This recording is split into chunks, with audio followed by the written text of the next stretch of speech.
Baseball is in bloom at Yankee Stadium on this Tuesday evening as the Yes Network presents New York Yankees baseball. It's the defending world champion New York Yankees against the Baltimore Orioles in the middle game of a three-game set from Yankee Stadium in the Bronx.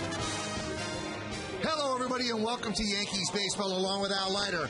I'm Michael Kay. First game of the series, Yankees won 4-1, 8 great innings from CC Sabathia, a 3-run home run by Randy Winn. But the hitting star again was the guy who's simply Swishalicious, Nick Swisher. Swishalicious, he has been, Michael. Nick Swisher on this homestand, batting .500. He certainly was hot yesterday with a 3-for-3 performance off of Garrett Atkins there in his first hit. The second hit off of the wall there, almost hitting the ball out. Alex Rodriguez scored for his one RBI in the night. And then to finish it off, double the left field. What a night for Nick Swisher.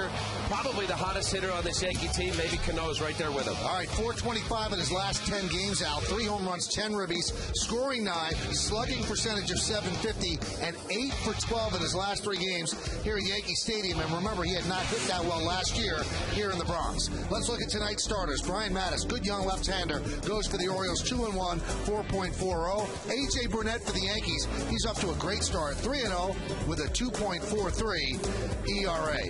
You gotta stay tuned for segment 2. Number 2, the Yankee captain sits down with our very own Kimberly Jones and tells you stuff that he's never told you before. Al Leiter says this is awesome. Stay tuned to find out.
In my house.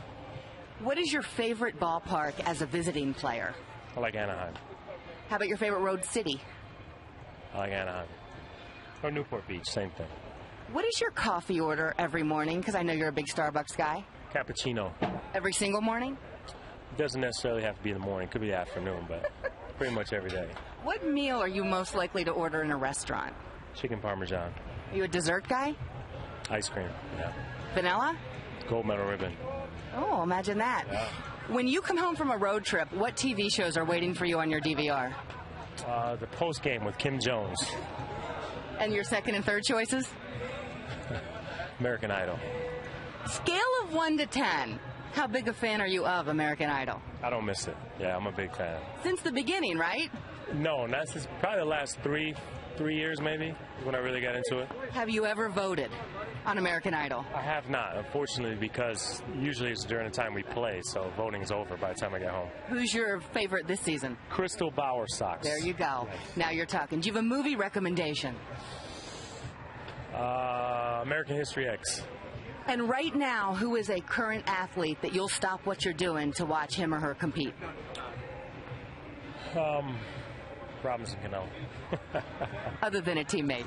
Well, I told him that I'd give him a shout out in this interview. Other than a teammate, who would I watch? I like Kobe Bryant. All right, NBA playoffs right now. And this was segment 2. Derek, thanks so much. Thanks for having me. The guys in the booth will be right back. Michael and Al. Lineups, first pitch coming up next here on Yes.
Sub Shop by Hager, established 1926.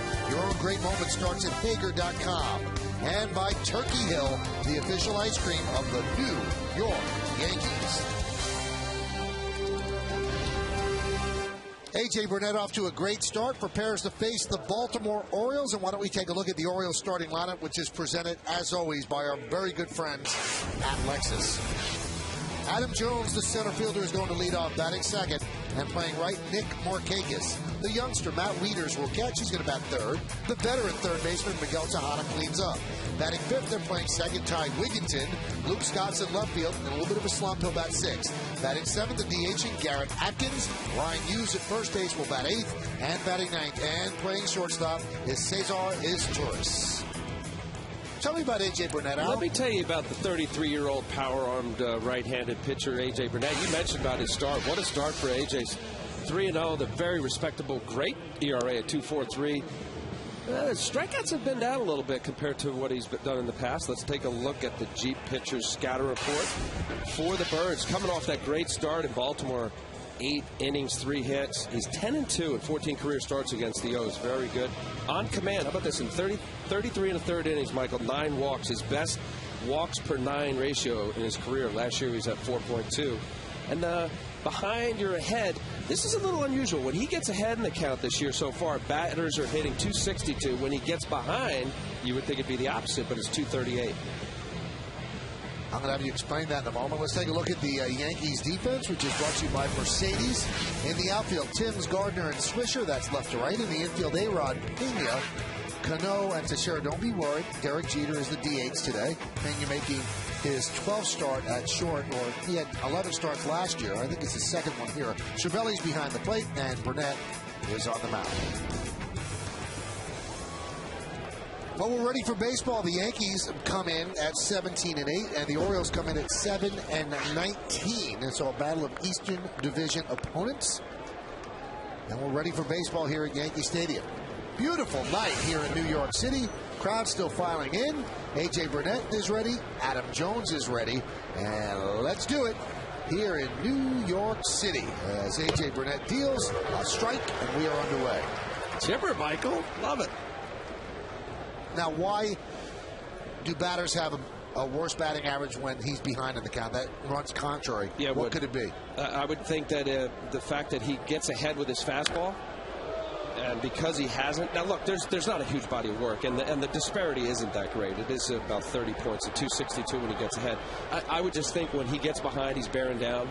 Now here, the 0-2 count, let's see. He's got a great fastball, great curveball. His curveball he hasn't thrown as much this year, but I think it's a matter of him making the pitch, realizing when he's behind the count as opposed to ahead, maybe making some careless mistakes. The 0-2, swing and a miss. Got him on the fastball. Adam Jones down on strikes. When I mentioned about his curveball ratio this year, 44% of his pitches have been strikes in his career, 55 on the curveball. This is just straight fastball right through the zone. Good morning, good afternoon, and good night. High fastball, just tempted enough. Adam Jones, good-looking young player for the Orioles, couldn't catch up to it. Now, Al, in fairness to him, I think he's pitching smart because he has said, despite the good start, he has not had a good curveball all year. So he's not throwing it. He's not forcing it. Markakis fouls it away. You know, and it's a great thing. In his last start, Michael, and this is all about pitching, no matter major league level or little league, of his 28 batters that he faced down in Baltimore, 20 of them were strike one. So 20 out of 28, great ratio, aside from not only getting a good ball strike ratio, but getting ahead. And to your point, that's right. If you don't feel good with your curveball, use your fastball and then selectively throw your breaking ball. Sometimes with AJ or any pitcher, you realize that can't keep throwing just fastballs. Let me throw my breaking ball. And sometimes you get burned on it, and you know that you don't feel great with it. And the 0-2 fouled away. See a little reaction out of AJ right there. That's an 0-2 pitch.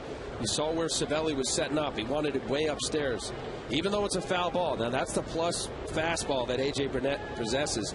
That's the luxury of being able to have a little extra giddy up, because location-wise for 0-2, that wasn't in the best spot.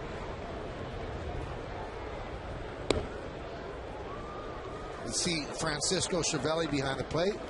Jorge Posada, calf is bothering him. He should be out a day or two. They're hoping to get him back by the weekend, so Cervelli's going to see some time. And they didn't DL Posada, so he's an emergency catcher if something goes wrong with Cervelli. The 1-2. Check swing by Markakis. Count 2-2. There's Jorge. Randy Wynn listening intently to Jorge. I was talking to Tony Pena before the game, and I said, well, if in the event you mentioned about emergency catcher, they said he could catch if he had to, but they want to give him ample time, whatever's necessary to make sure that he feels as close to 100% as possible. 95-mile-an-hour fastball for Burnett, so coming out firing. And attacking, too. Just strike one, getting ahead. Only the one curveball, nice curveball down the dirt. Markakis in the previous pitch checked up on.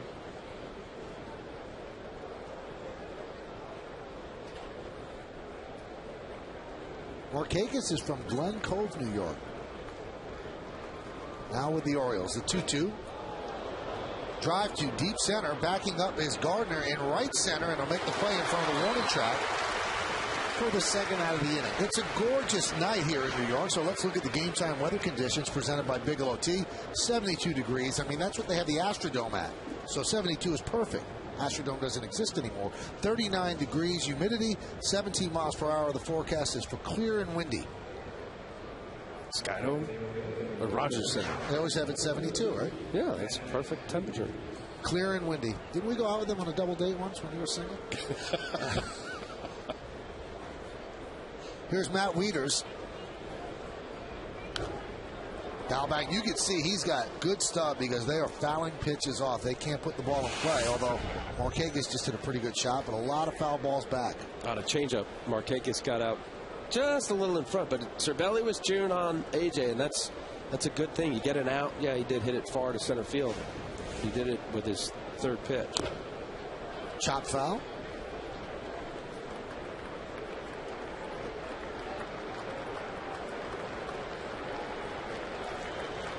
It's going to be a good-looking young star right here, Matt Wieters. What a build, body. Very good catcher, switch hitter. Cornerstone of this Oriole franchise for the future.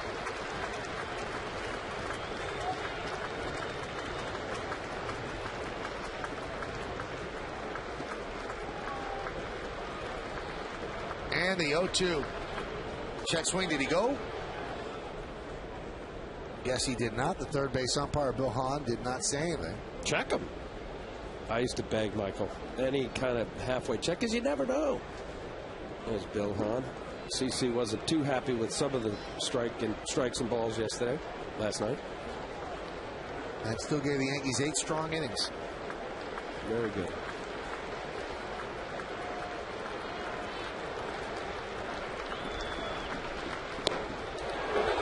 There's the off-speed pitch and just missed. 2-2. Yeah, backdoor curveball here. See that's off the plate. Bruce Dreckman, the home plate umpire, had the right height, just on the outside corner.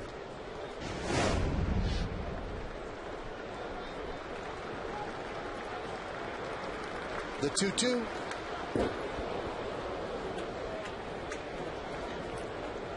We've already seen Dreckman and Hahn. Paul Emmel is at first. There's Dreckman. There's Paul Emmel. Gary Darling at second. Bill Hahn is at third.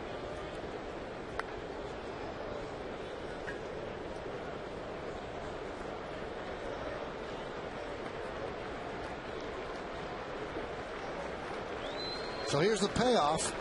Burnett against Wieters. Just underway here at the stadium. Yankees and the O's. A.J. deals. Strike 3. Outside corner. Strong inning for A.J. Burnett. He strikes out 2. The Orioles go down in order. It's Baltimore 0, and the New York Yankees coming to bat.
But not the shortstop today. Derek Jeter will DH.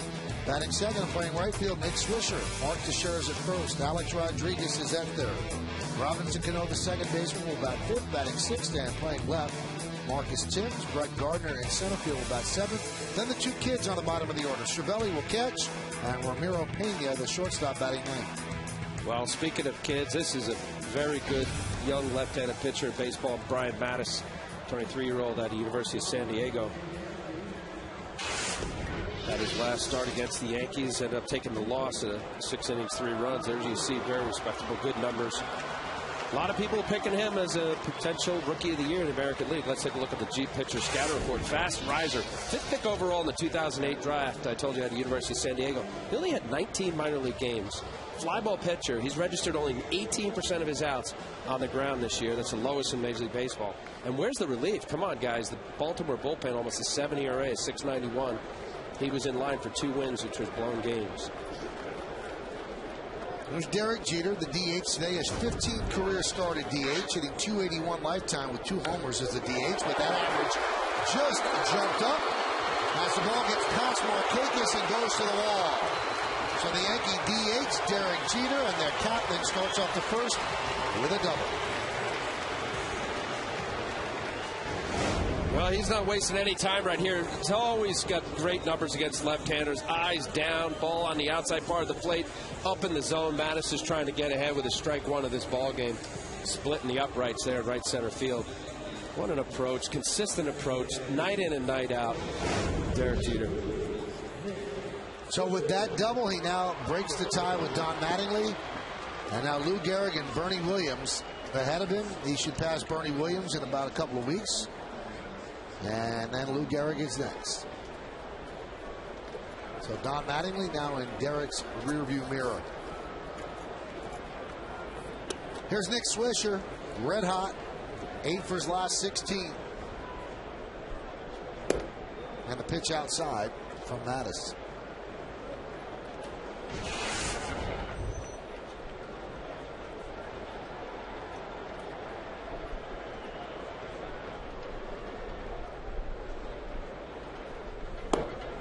And a strike.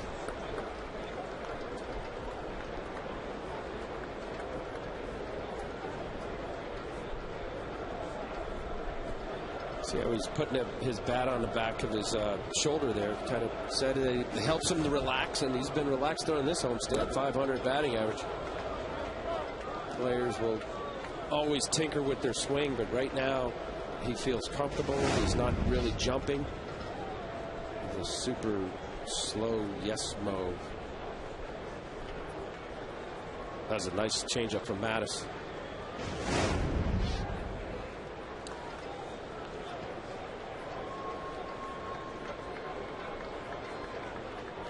The 1-2.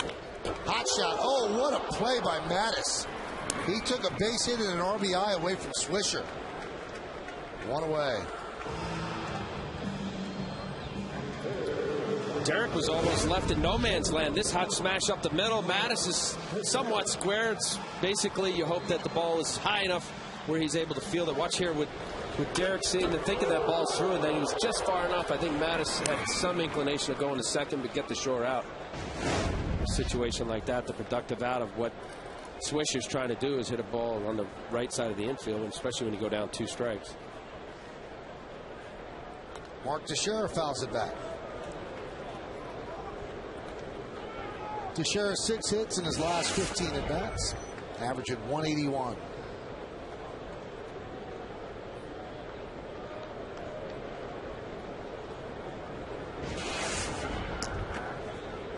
In April, hit 136. So far, 3 games in May, 462. Coincidence? The 0-1. Outside 1-1. Is it? I think it's too much of a coincidence to be a coincidence. So it's not a coincidence? I don't think it's a coincidence. And if you look at his lifetime numbers, he just doesn't hit in April. And then picks it up after that. Drill foul. Yeah, I wonder as his career goes along, almost like he can have a good April. If he has a good April, there it goes. I'm sure he talked about last winter how he tried to, do certain things to think about maybe hitting more or getting to spring training, getting season ready. And these guys talk about season ready. It's first 6 months, 7 months. Plan on making the playoffs.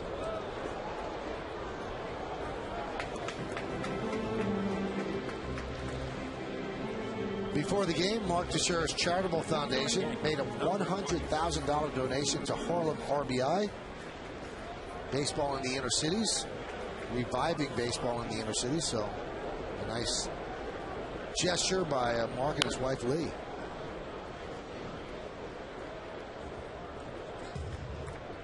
You still have Ladders Landing? Yes. Is that your Charitable Foundation?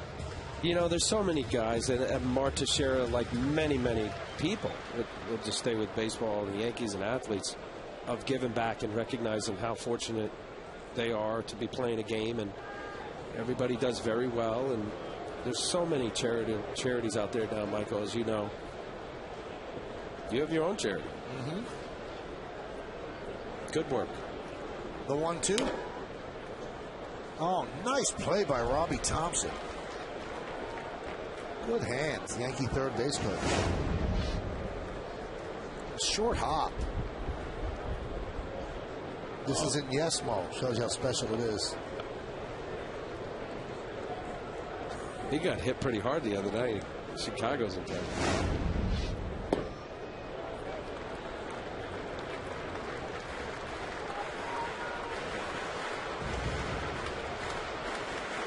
I can't wait till Mariano pitches and they use a yes-mo on him, then it'll be yes-mo.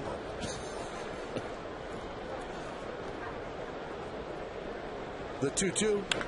Oh, he hit that, but foul. Now, speaking of Mariano, threw in the bullpen today, 15 pitches, said he felt okay. They're probably going to skip over him today. Tomorrow's an afternoon game. I think it would make sense not to use him these 2 games. And Thursday's an off day, and he'd have a week off, be ready for Boston at Fenway on Friday. But I think in all likelihood they will probably not use him tonight. I agree. IOTV offers you incredible HD picture and sound. HD is free with IOTV, the official HD service provider of Yankees baseball on Yes. I mean, really, it's May.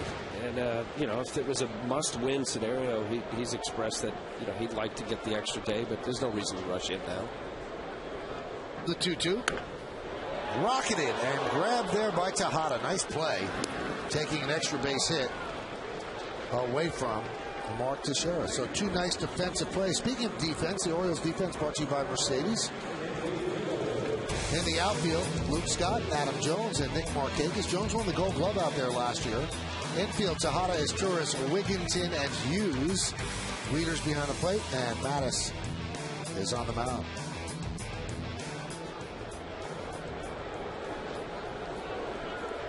Not that much time to react for Tejada, but the hot shot grabbed.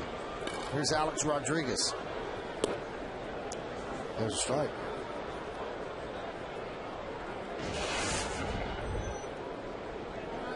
Alex still sitting on 585 home runs, 1 away from Frank Robinson on the Majors all-time home run list.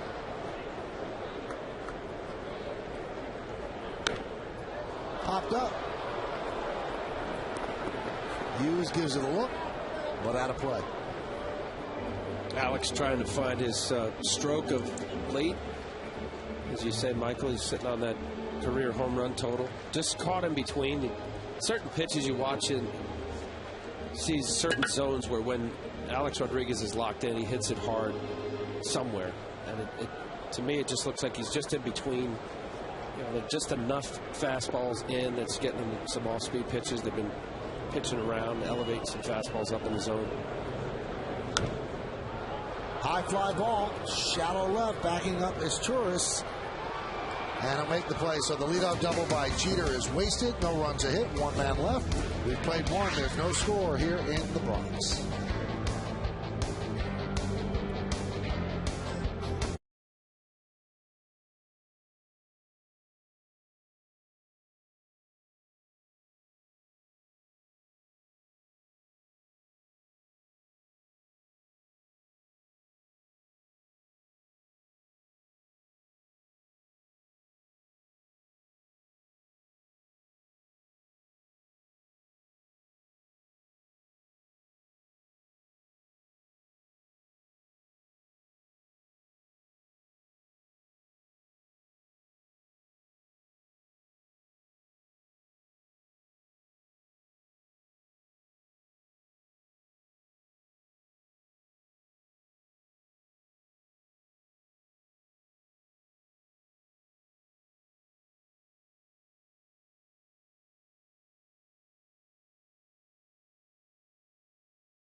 (6-0) last night. Will anyone reach 25 wins again? Text your vote to 58772. You can text your vote and know that standard text messaging rates apply. It's 1 yes, 2 no. How about Roy Halladay? I think Roy Halladay's going to. With that Philly offense, even though that's a hitter's park, boy, with Halladay down there, what he's doing. 25 is a lot now. In a 5-man rotation, you get about 32 starts. That's a lot of wins. Yeah, 32. Yeah, you're right. 32, 34. I think CC's averaged 34 or better the last 3 years. That's pitching on the right day, getting a lot of offense. Obviously needs a lot of support. Last Yankee to win that many was Ron Guidry in 1978, won the Cy Young Award, and that was about as good a year as you could have. 25-3, 1.7 something ERA, I believe 1.73. Popped up. That was some year, Gator. Oof. Was that the year he had the 18 strikeouts against the Angels? Yes, the then California Angels. That's right. Here are the last 5 25-game winners. Wow, 1990. Steve Stone kind of sold his arm out for that 25-7 season for the O's. A lot of curveballs. Popped up. Cano. 1 out.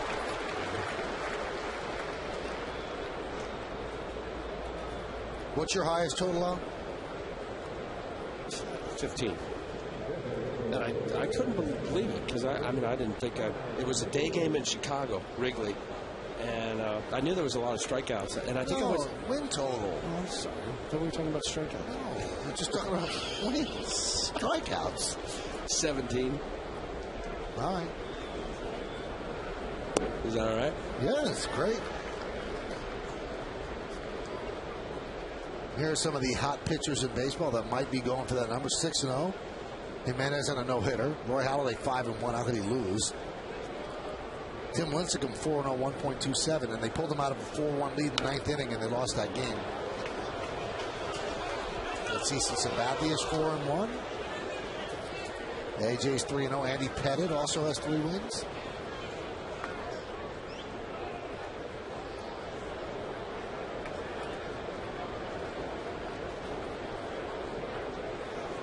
Now, the one thing that we should say about your 17-win season, you had a 2.47 ERA.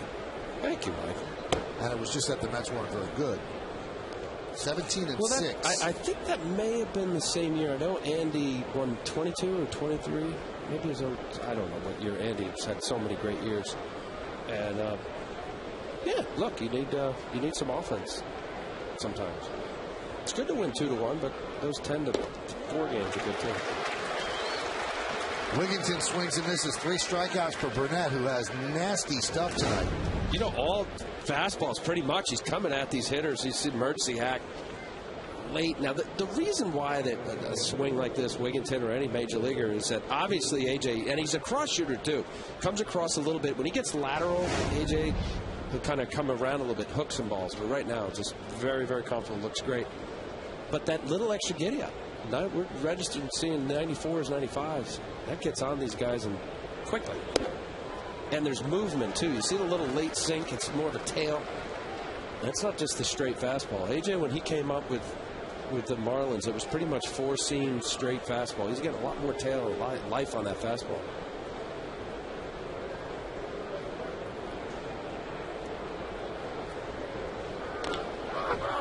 Chop toward first. Teixeira touches up. 9-pitch inning for A.J. Burnett. 6 up, 6 down for the O's. There's the torque on the arm of A.J. Burnett. It's working so far. He hasn't allowed a hit.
2 innings, 6 up, 6 down for the O's.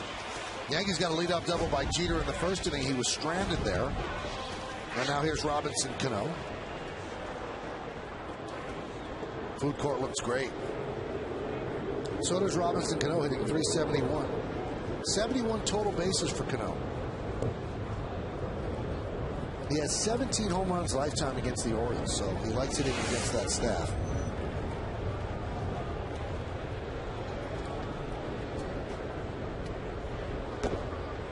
Foul tipped into the glove of Wieters.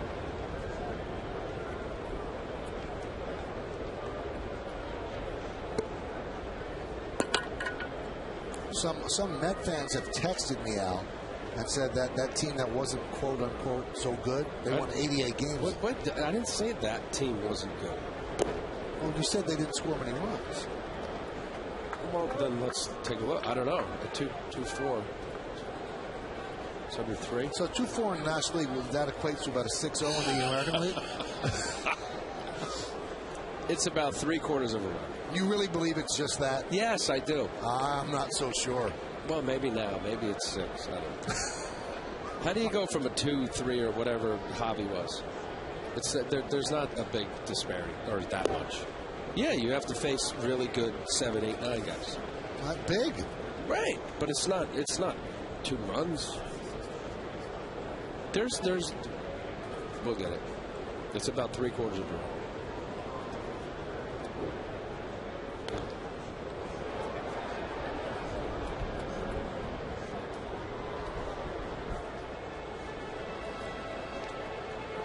So Robinson Cano at .371 is second in the majors in batting average. Austin Jackson, the former Yankee farmhand, who's now with the Detroit Tigers, off to a nice start. Although he is having trouble making contact, he's on pace for like a 220 strikeout season. As Cano has trouble there, swings and misses. It seems like when he makes contact, though, he gets base hits. This moment in Yankees history brought to you by Johnny Walker. Demand greatness in every sip and every season. Johnny Walker, proud sponsor of the New York Yankees. Back on this date, 1981, Ron Davis, the daddy of Met first baseman Ike Davis, strikes out the last 8 batters in a 4-2 win over the Angels, tying an American League record for consecutive strikeouts.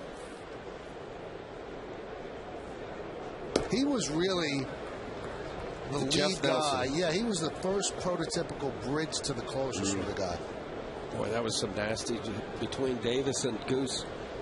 Lights out. Yeah, that's fair. Guy, and then I think after that, maybe it's years later, but what Dwayne Ward and Tom Henke was to Toronto for those few years. Started to go 6 innings. The game was over. It was that dominant. Same thing with Nelson and Stanton. And Nelson's in the ballpark tonight. When Mariano was setting up Wetland. That was a 6-inning game. I mean, that was that year Mariano, I don't know if he was ever better. Popped up. Hughes giving it a run, and he makes a nice play. Covered a lot of ground to retire Marcus Timms. Never given up on it. Sees how far the territory is, getting to that little barrier there with the signage. Ryan Hughes called up from Norfolk AAA. Yes, Mo. Floppy glove. That is a broken in first baseman's glove. Fun guy, Hughes. He's thrilled to be here. Ty Wigginton's been kind of taking him under his wing. 26-year-old rookie. Yankee Stadium. He got out here early yesterday looking around.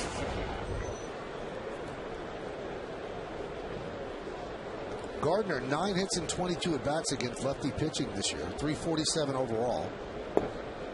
And a strike.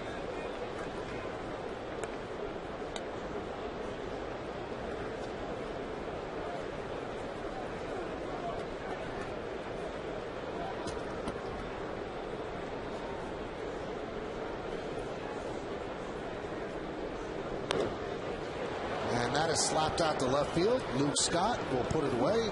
And the Yankees go down in order 1, 2, 3. And after Jeter's double in the first, Mattis has retired 6 in a row. Let's go to the third.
strong for the Orioles against the Yankees, and there's kind of a mutual admiration society going on between Mattis and a Yankee left-hander. And let's go down to Kim Jones and the third base camera well to tell us about that. Kimberly. Thank you, Michael. The story starts with Dave Tremblay, the Orioles manager, a longtime minor league coach. He was in Charleston in 1992 when the core four were in Greensboro. So he remembers Mariano as a starter, Posada as a second baseman, Jeter as really skinny, and a very young Andy Pettitte. Well, he believes Brian Mattis reminds him of Pettitte.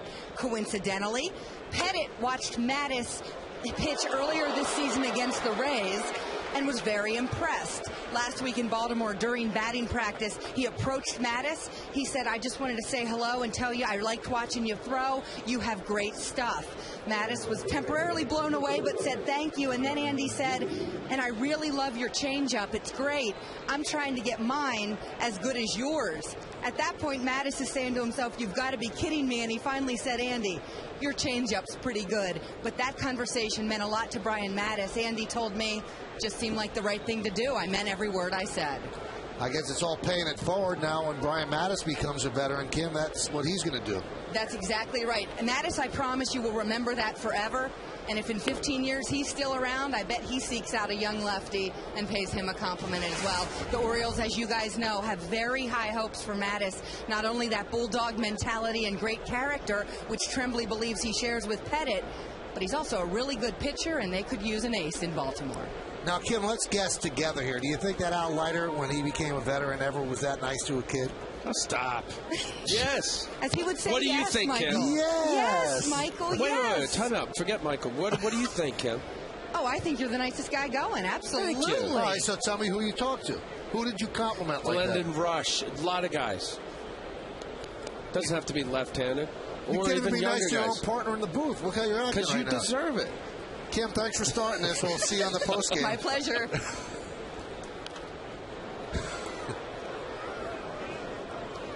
Now, the way that Burnett was pitching, you could start to dream, wow, he's got really good, nasty stuff. And this was a ball that obviously Alex thinks he should have, but he kind of closed it before it went into the webbing and kicks out into left field for a base hit.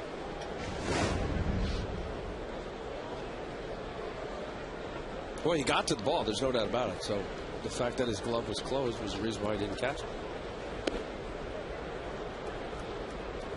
Did anybody ever say that to you, Al, when you were a kid? Did anybody come up and say, I like your stuff? And Guidry and Righetti used to in their own sarcastic way, like in a good way, just to keep you humble. Trying to think of opposing players. They used to talk about the cutter, but that was years later. I think it's great. Andy Pettitte, you know, there is a fraternity. Even though you're wearing different uniforms, you could admire other talented players, and certainly, you know, Andy Pettitte, 232 lifetime wins. This young pitcher, Mattis, has got 7, a long way to go, but you recognize that. And there's certainly a fraternity within the fraternity, left-handed pitchers. And there's no doubt what Kim said, Mattis will remember that. He's 23 years old. He's been watching Andy Pettitte since he's a little kid.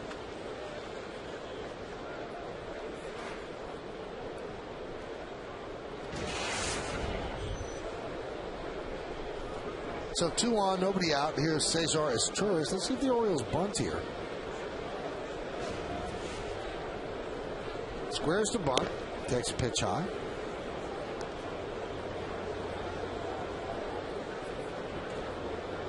Wants them well going through the signs. Third base coach. Well, for Izturis to lay off that pitch. Now, he's going to lay a bunt down here. As a pitcher, you try to throw your best fastball to get a pop-up for him to not successfully move the runner, and you want to be high in the zone. You got to throw a strike.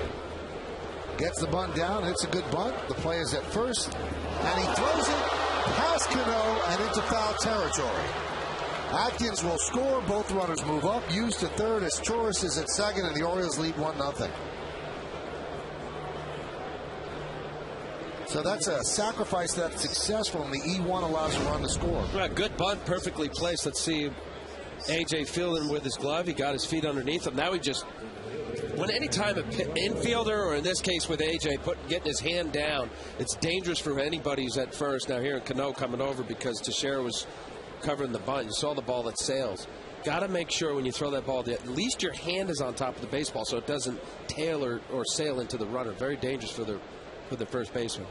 Watch here. He gets underneath. Now his feet are underneath. He's got to make a good throw, but he flicked it with his hand on the side. That ball was running into the runner. Here's Adam Jones. Fouled away. Let's take a look at the Home Depot hitters scouting report. Late to the park. Well, Adam Jones is a special, talented young player.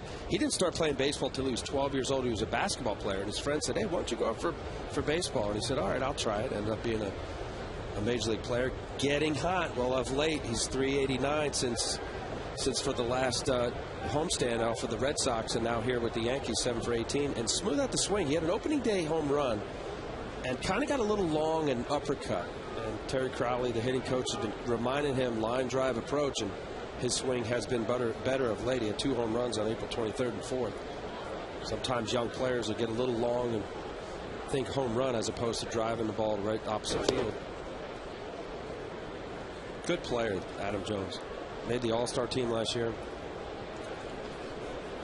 Had a good deal for the Orioles, too, with the Mariners, and they sent Eric Bedard, who didn't have a good season for them and had an injury. And they got a boatload of young players. Chris Tillman. And George Sherrill, who was very good for them until they traded him for more young players. So a nice haul by the GM, Andy McFell. And Francisco Cervelli will talk with Burnett.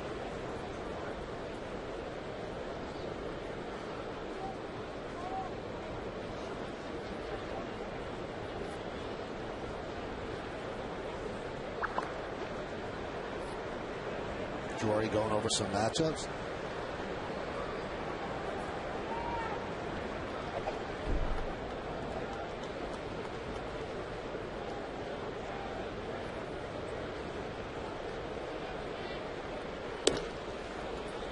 He had such good stuff and good control in the first 2 innings, but working out of the stretch now for the first time, he's not doing that well.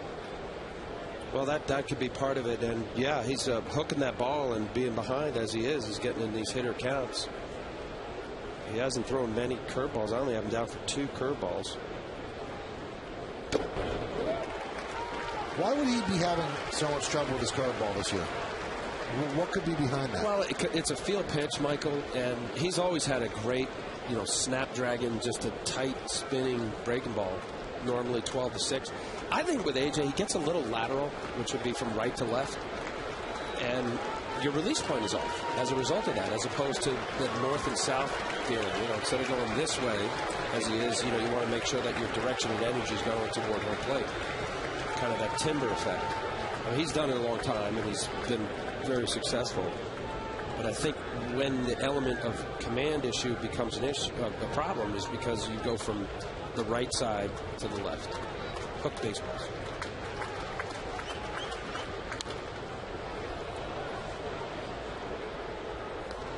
And he's been dominant.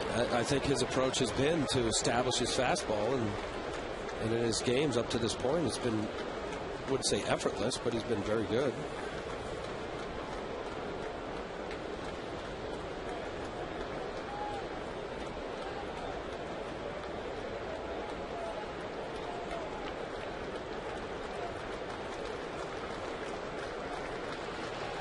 Two. Swing and a miss. Strikes out Jones for the second time. Well, it's all fastballs, and this is a beautiful curveball. And it's almost looking like a slider. Getting around a little bit. Adam Jones couldn't lay off. And the reason why, he's looking fastball, thinking 94 or better. And then that's just a tight spinning curveball that A.J. Burnett can throw at you. Now Dave Island will come out and talk with Burnett.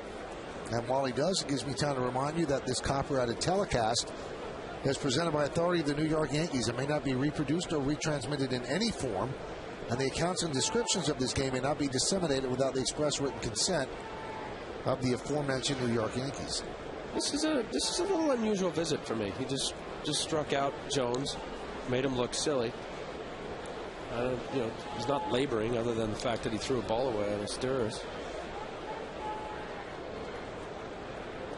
Yeah, it's a strange rally because The Atkins single should have been played by A-Rod. The walk. And then there's a walk and then a Storis. But there aren't 2 runners on, probably not bunting there, so not exactly a hit-hard rally. Here's Nick Markakis. Maybe that was a discussion about pitching around Markakis. Yes. I mean, the danger of that, and AJ's been so much better this year with his walks. He's a little over 2.4 runners per 9. His career, or last year was 4.2. To pitch around a guy, end up having the bases loaded with Wieters. A 1-0. There's the strike.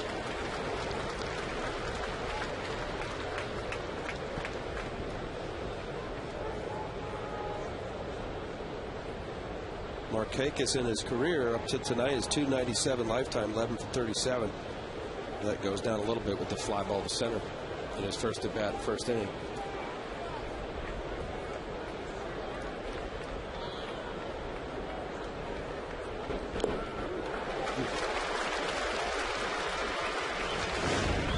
Great curveball. Come across his body, spike curve, straight down. Cervelli catching the foul tip.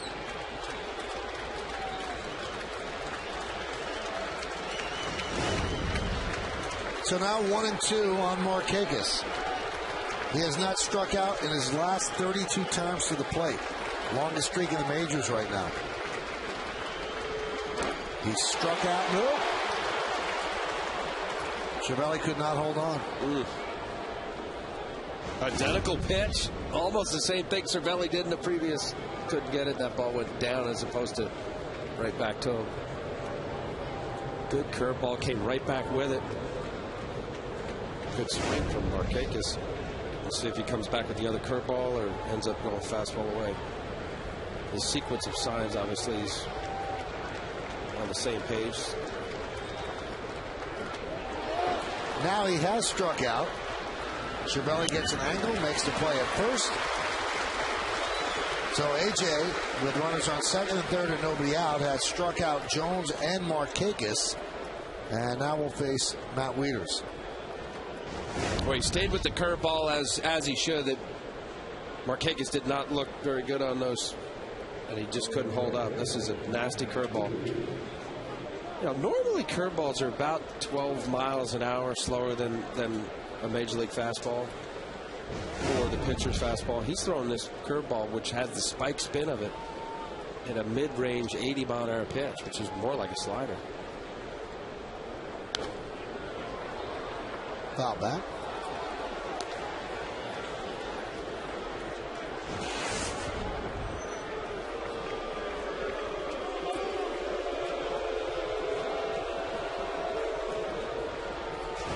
Wieters struck out in the first inning, so far 5 strikeouts for A.J. Burnett.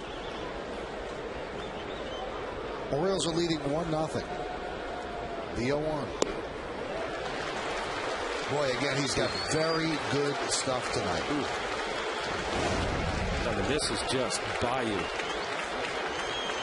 That's an emergency hack on an 0-1 fastball. Out again.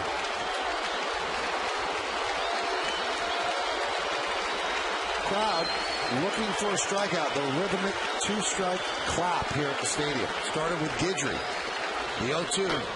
Foul back. And that game that Al spoke about when he struck out 18 California Angels at the old Yankee Stadium.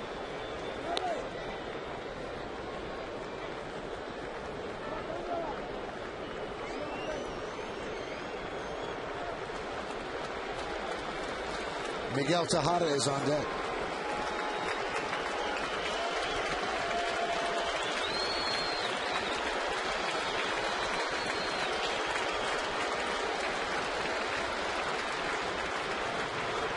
And the 0-2. 1-2.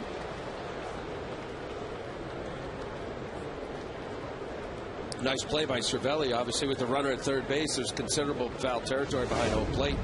Cervelli mindful. He knows he's getting a curveball. Look at the wide base, making sure he gets his body down in front. Textbook right there. Nice play.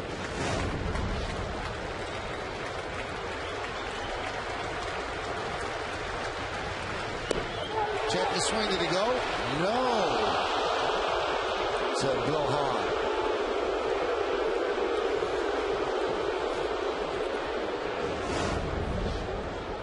Well, he had certainly the intent to try to swing. Does he check up? Oof.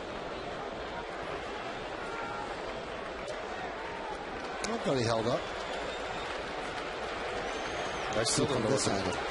Still don't know what the rule is on a check swing. Do you? AJ thought he went. 2-2. Swing and a miss. That's how he went. That's an impressive comeback for AJ Burnett. He strikes out the side. 1 run, 1 hit, 1 error. 2 men left and 3 strikeouts. Let's go to the bottom of the third.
Express enjoy the journey. One more game against the Orioles, one more game in the homestand at 1:05 start tomorrow.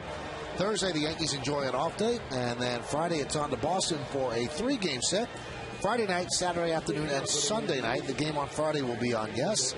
And then 4 games in Detroit, 3 at 7:05, and then the Thursday game at 1:05, and the Yankees come home and play Minnesota a couple of weekends from now.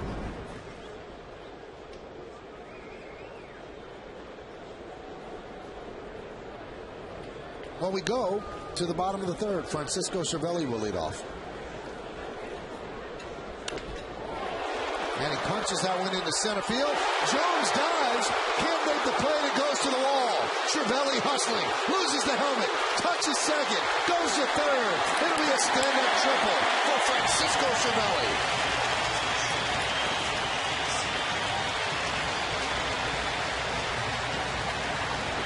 Does he get fired up? You bet he does. Whether he's catching, pumped up after a pitcher strikeout. Let's take a look here at Adam Jones. Realizing out of the box, Adam Jones makes a dive for it. Thinking he had a shot at catching it. Takes the helmet off. That is his first career triple.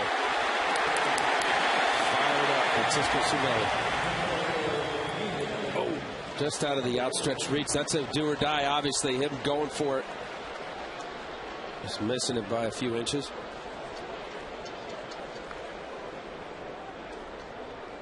Jeter likes how enthusiastic Cervelli is. And here's Ramiro Pena.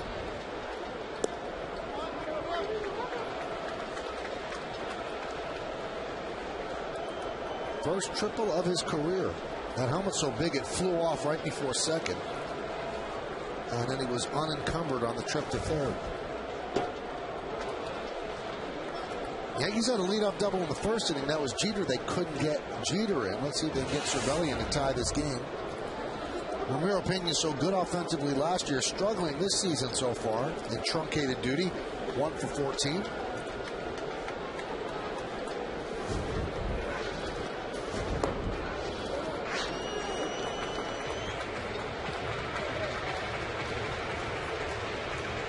In his career, Pena hits very well with runners in scoring position, 10 for 30.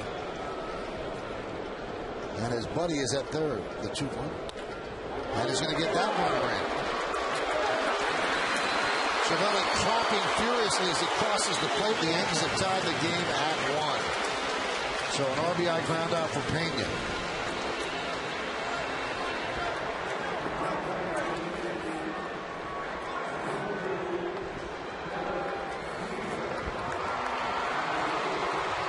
So it's 1-1, and that's going to bring up Derek Jeter.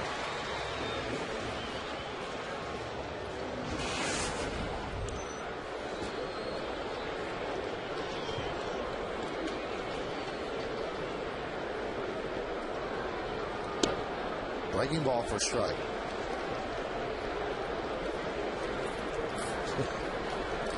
He brings a lot of enthusiasm to that clubhouse. A veteran-laden team. When they brought the kids up last year, there was a different vibe in that clubhouse. Hot shot to second. Nice play by Wigginton, and he will retire Jeter.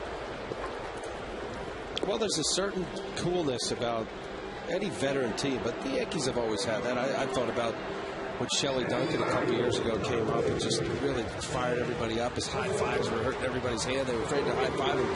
Cervelli is that kind of player. Excited, blue, wide eyes, always got something to say, positive, good guy.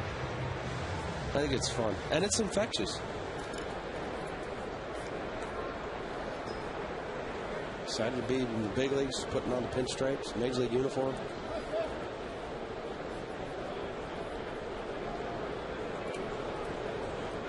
Swisher swings at the first pitch and pops it up. Leaders called off by Hughes, and Hughes makes the play for the final out of the inning. But the Yankees tie the score. The triple by Cervelli, a ground out by Pena, and Cervelli scored, and he is pumped up, and the Yankees are tied at 1.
Orioles started the season 0-21. Wow. Before they beat the White Sox 9-0 on April 29th. Which future Cy Young winner took the loss for Chicago? I think I know that one. Maybe. Miguel Tejada will lead off against, we'll find out at the bottom of the fourth, against A.J. Burnett.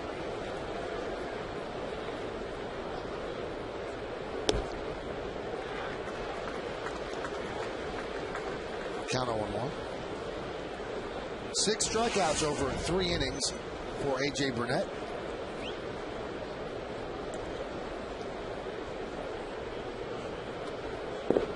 And that gets past Cervelli.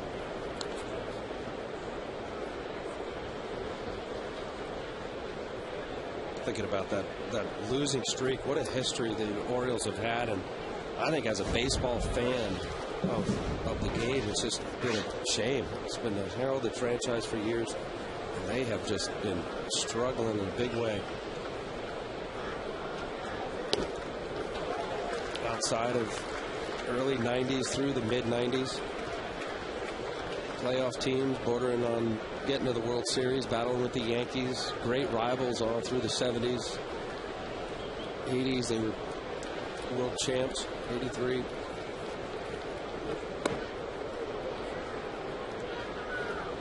Their last winning season, 1997, 98-64.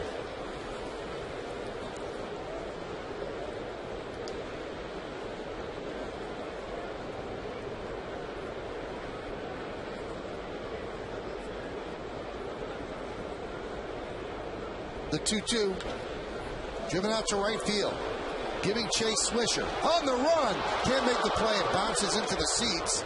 Yankees get a little bit of a break, as that's a double rather than a triple. So Swisher gave it the old college try, sliding into the pinstripe ball ad, but could not come up with it. This is a two strike. Just Tejada's done this his whole career. Really goes the other way. This was more of an emergency hack. Just stayed inside the foul line there. Swisher making a nice effort, pushing this ball foul territory, ground rule double. Let's see, AJ, was it? No, plenty fair. Ball up in the zone. You got a good hitter, and Tejada's able to stay with it, go the other way.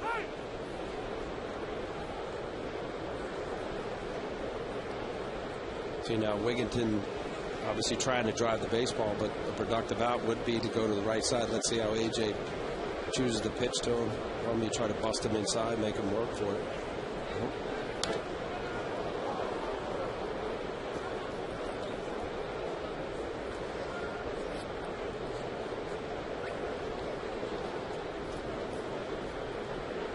Wigginton, just a gamer. His two all-time favorite players. Pete Rose, because he's a hard player. And Don Mattingly, growing up, he just thought he was the best hitter in the game.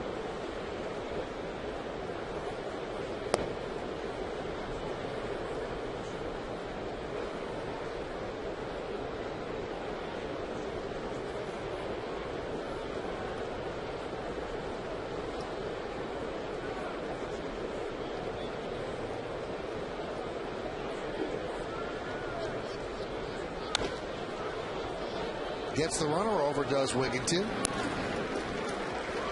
Pena goes to first as Tejada moves to third. Hey, tomorrow afternoon, not a night game, tomorrow afternoon, the Yankees close out the series with the Orioles in a midweek matinee right here at Yankee Stadium.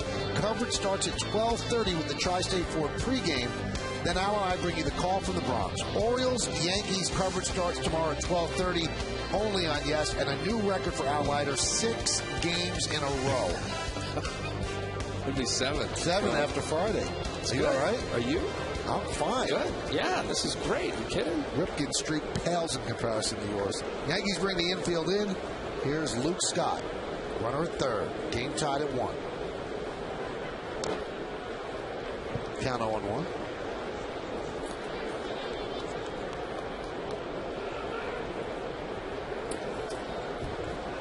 Just good, Michael.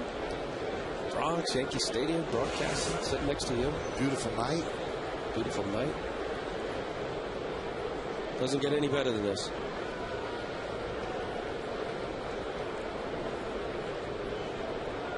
The 0-1. 1-1.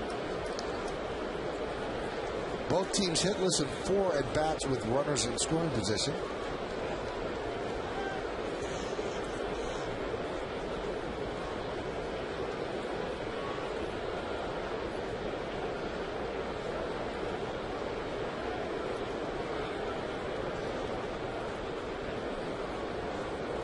And a 1-1. I'm telling you what, in this game, he has his best curveball yet this year. Yep. Well, that big spike curveball, the biggest thing about for any hitter is to be able to check on the curveballs that are out of the zone, but it's very difficult to do when they have to absolutely honor a 94, 95 mile-an-hour fastball. Good tight spin.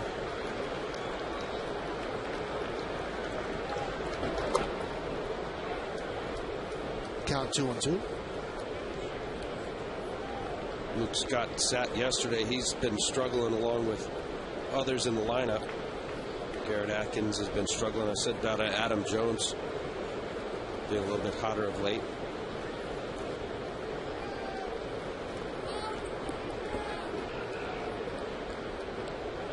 Luke Scott 2 for 17 on a homestand, 1 for 10 during the Red Sox sweep. Orioles swept the Red Sox down in Baltimore. 2-2. That time he didn't hold up, so Luke Scott down on strikes. 7th strikeout for A.J. Burnett. Well, it's kind of going to the well. Seeing the hacks he was able to check, Scott was on a couple of curveballs, just kept going to it, unable to check his swing there. Cervelli all fired up, tags him nicely in the back. Don't insult him. The guy feels bad going back as a strikeout victim. You know, Cervelli's energy, it really, you feel it as a pitcher. You look in there, you know you got a guy behind the plate who's really into it. Very emotional.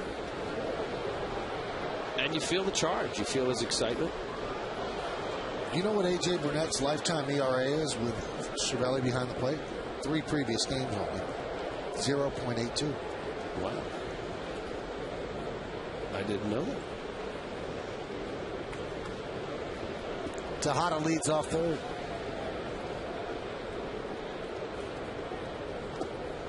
Nice block by Cervelli as he saved a run. Sure did, Michael. That's a great play.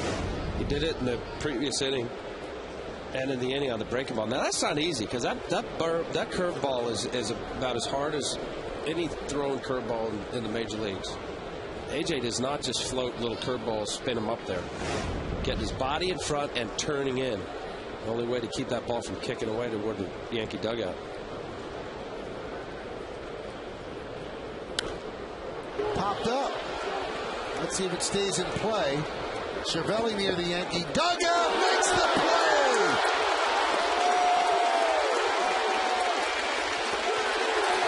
And he gets a rousing ovation from the crowd and from his teammates. Cervelli with the final out.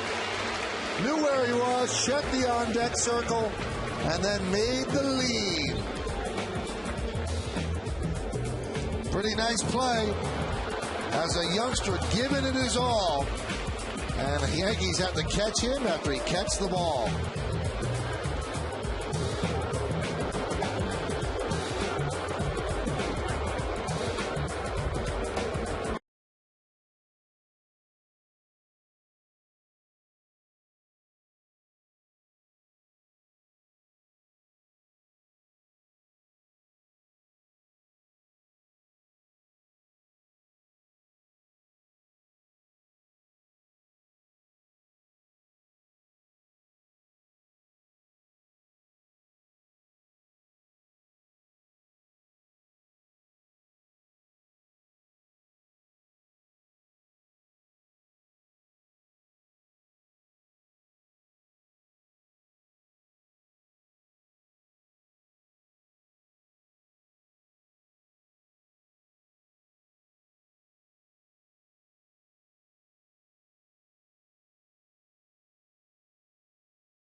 Crowd still buzzing. That great play by Cervelli as Teixeira takes a breaking ball.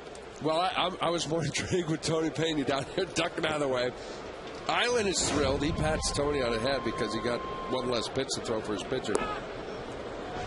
Quite the effort by Cervelli. Watch, Pena just crumples under there. He's underneath that, and then he's trying to get his arm out. Watch, he'll get his arm out to hold him up just at the last second. All right, wait, there you go. Oh, are you all right? Teixeira hits one to left center field. Adam Jones is there. And there's one away. Now, Cervelli is coming right into your living room. Check this out. Looking for the camera, sees it's there, playing to it. Joe Girardi almost pulled his left arm out of his socket. And then Dave Island gets Tony Pena right in the head. Then A.J. Burnett has to love it.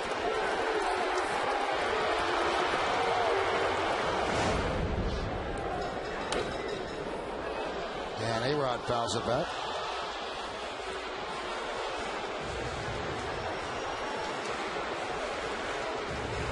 And he's always like that around the cage. He's laughing, he's whistling, he's yelling at somebody in the field, smiling.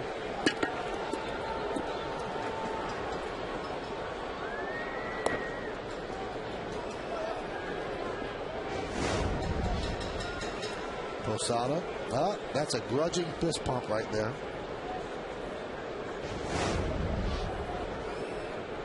He always has that smile on his face.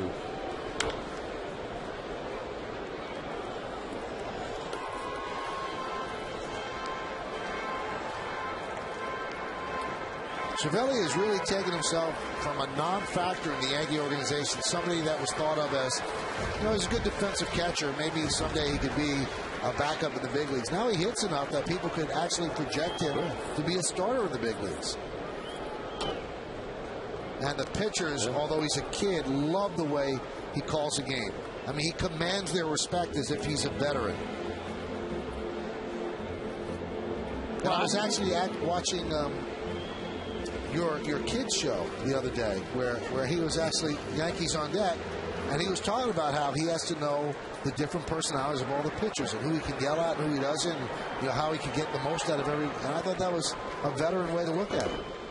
As Alex fouls one off. And that's where a guy like Cervelli, understanding Jorge Posada is a great player and he's going to be here and he's the starter, but that's how you get in. You get with A.J. Burnett, you get with CC and Andy and figure out the nuance. How does it work? What are you all about? Let me catch all of the sides. Look at scatter reports. Show the coaching staff and the organization that, you are a worthy recipient as a backup. And then once you get your opportunity and you get some key knocks, now they look at you a little differently. Say, hey, wait a minute, you're just not a defensive guy. You can hit. Well, the show that I was talking about, tonight after the postgame, you can see more off-the-field fun with your favorite Yankees on Deck, presented by Tops Attacks, including that little tutorial by Francisco Cervelli. It's a new season of car racing, guitar playing, cooking, and a little baseball with Yankees on Deck tonight after the postgame, and all new Sunday at noon only on Yes. Al's now the new host of that show. Absolutely brilliant. It was brilliant. What was brilliant? Just, the life that you show on camera. I think that you connect with children very well. You do. I think that was another. It wasn't a shot. It was not a shot. Right. I mean, okay. I scare kids because of my head. You kids like. You can relax kids with your smile and your enthusiasm. I think that's a good thing. Good. Well, okay. If that's what you really believe and think, I do. Nice. Yeah, I absolutely do. Because it's fun. It is. It's a kid show. It's fun. Yeah. And John Flaherty's now the new professor. That's right, Professor Flaherty. Yeah. He does a great job.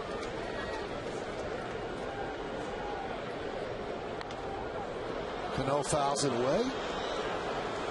Tejada gives it a look, a lean. That's too far back. Now Dave Island going over what's working with AJ and what's not.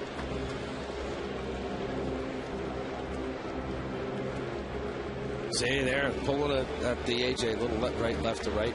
But that's great right there. Cervelli comes over, talk to the pitching coach, maybe go over the next inning.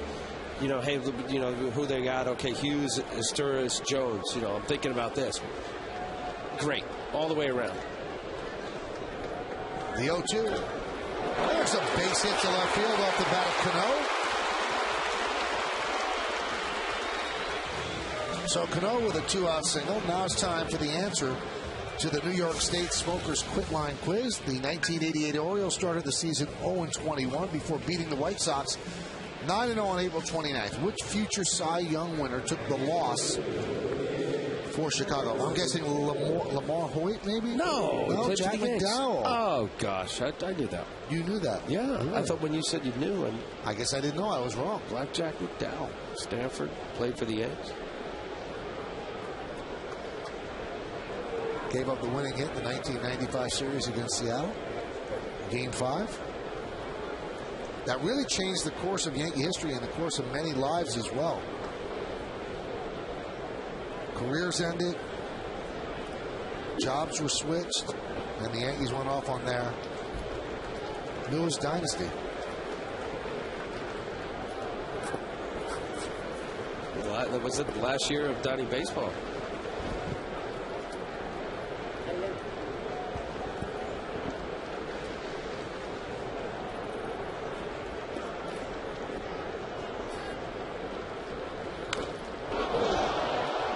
High fly ball, deep left center.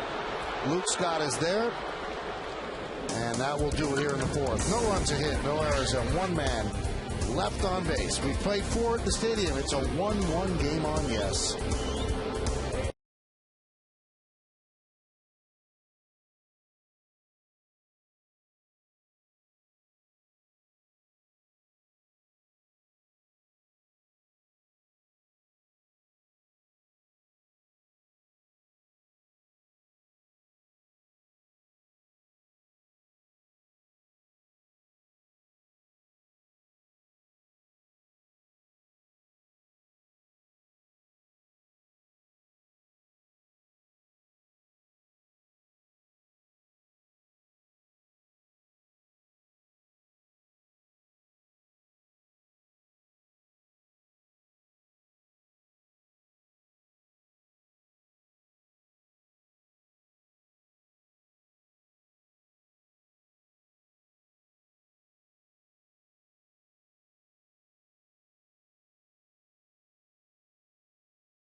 Thank you, Bob. As we go to the 5th inning here at Yankee Stadium, there is a sadness that passes over baseball as we just learned that longtime Tigers broadcaster, legendary Hall of Famer Ernie Harwell has passed away after a battle with cancer. One of the classiest men that you will ever meet in this business. They don't make him like Ernie Harwell. A lyricist. The type of guy who made you feel that you were part of the family when you were listening to him. I spoke with Al Kaline, the Hall of Famer from the Tigers, the other day, and he said Ernie Harwell is as big as any person that has ever lived in Detroit. Politician, entertainer, musician of any sort. That's how big Ernie Harwell was. And 92 years old, he was an institution, and again, one of the nicest, classiest people to ever grace a baseball booth. And he will be sorely, sorely missed. On the field as well. I agree. And there's certain broadcasters or people around the game over the years that you feel real special when you're in their company. And Ernie was such a nice man to everyone. Didn't matter whether you were wherever aspect of the person who'd walk up to Ernie Harwell. What a gentleman. Ernie broadcasted the Tigers on radio from 1960 to 1991. He did Tigers TV from 93 to 2002. There's a ground ball up the middle, and it's grabbed by Cano. Fires to first. And he gets his Sturridge for the second out. Watching Cano do this often now at second base, and what I marvel about is his accuracy and the strength on the throw while he's running towards center field. He made an outstanding play similar to this one in Baltimore. Just a strong arm, as strong as any arm from second base or from a second baseman in baseball.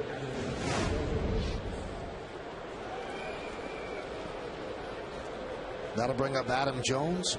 Ernie Harwell, 55 years in the broadcasting business. He began in 1946 with the Atlanta Crackers. He then broadcasted the Brooklyn Dodgers, the New York Giants, the Baltimore Orioles before going on to Detroit. And he was actually traded for a player. The Brooklyn Dodgers wanted Ernie Harwell, and they traded a player to the Atlanta Crackers to get a broadcaster. And he was voted into the Hall of Fame in 1981 with the Ford Frick Award, and he will certainly be missed both on and off the field, and most importantly as a gentle, kind, really classy human being. Ernie, we miss you already.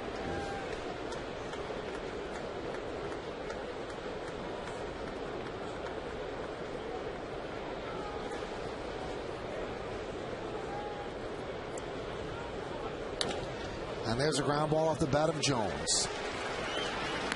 And a 7-pitch inning for A.J. Burnett as the Orioles go down in order. We're halfway through. It's 1-1.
Bottom of the fifth, and then it's Francisco Cervelli. And Francisco Cervelli has been pumped up today.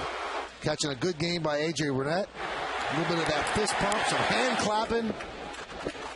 And obviously that catch he made going into the dugout as well. It's a 1-1 game, and this is the cherry on top so far as he ends an inning by giving up the body to get the out.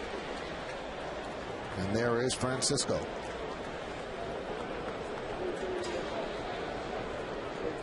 The 0-1. And there's a strike. So far, Brian Mattis has been just stellar with his command. 43 of the 55 pitches he's thrown to Yankee hitters tonight have been strikes. Fastball, curve. He's shown a nice changeup, just pounding the zone.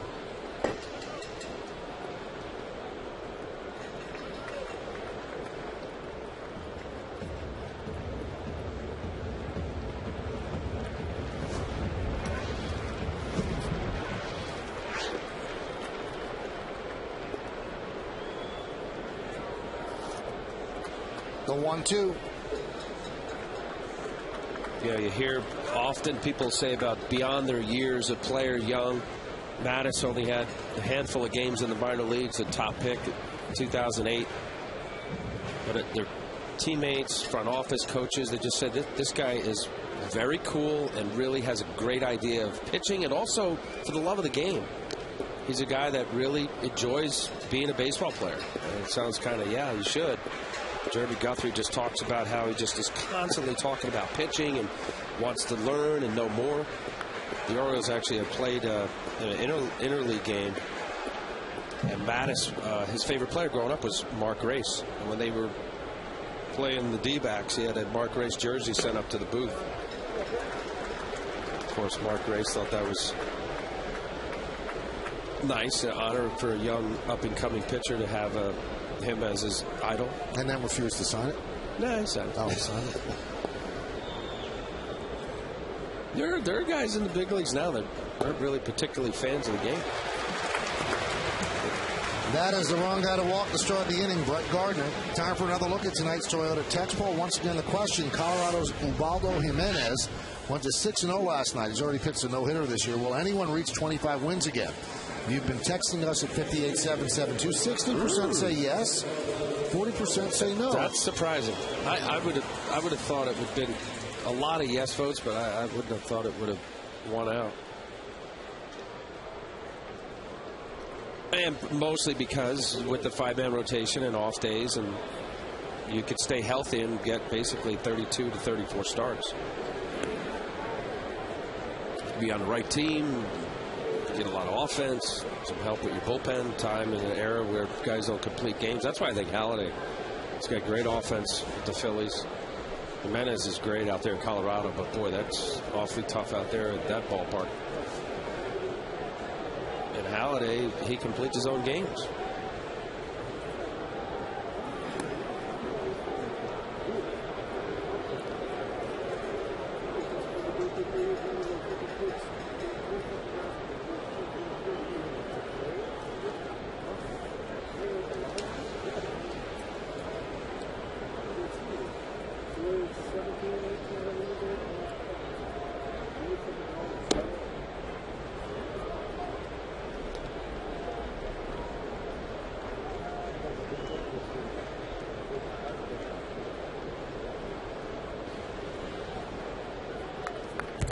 Got a big leg kick from Brian Mattis. He doesn't hold runners per se because he's slow to the plate.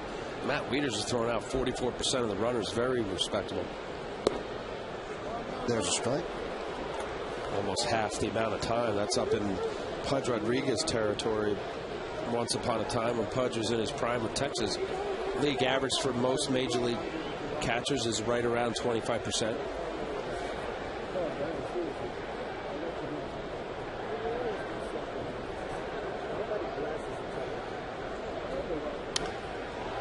Lopped it to shallow right. Coming on Markakis, and he's going to dunk in front of him for a base hit.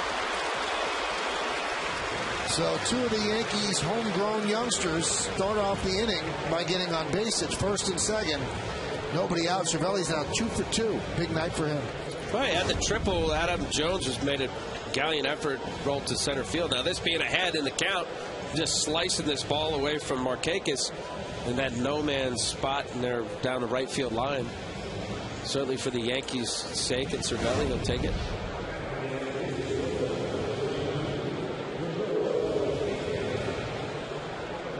Now, in all likelihood, they'll have Pena bunt, you would think. He had one sack bunt all of last year.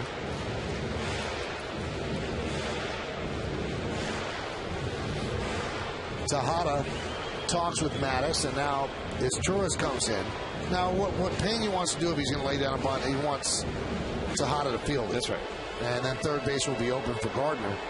I don't think it has to be a great bunt. Even if it's toward first, I don't think they're going to get Gardner with his speed. So it's a good situation for the Yankees to bunt.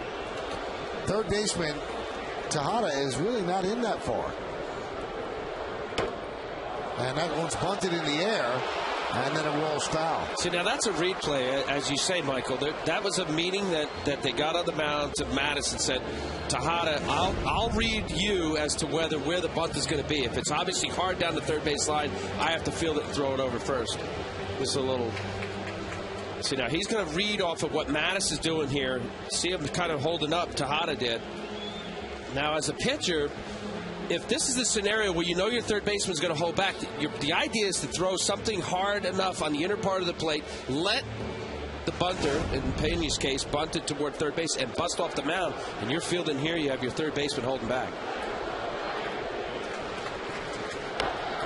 And that one is bunted right to Mattis. There's nobody at third. The throw to first, and that goes into foul territory down the right field line.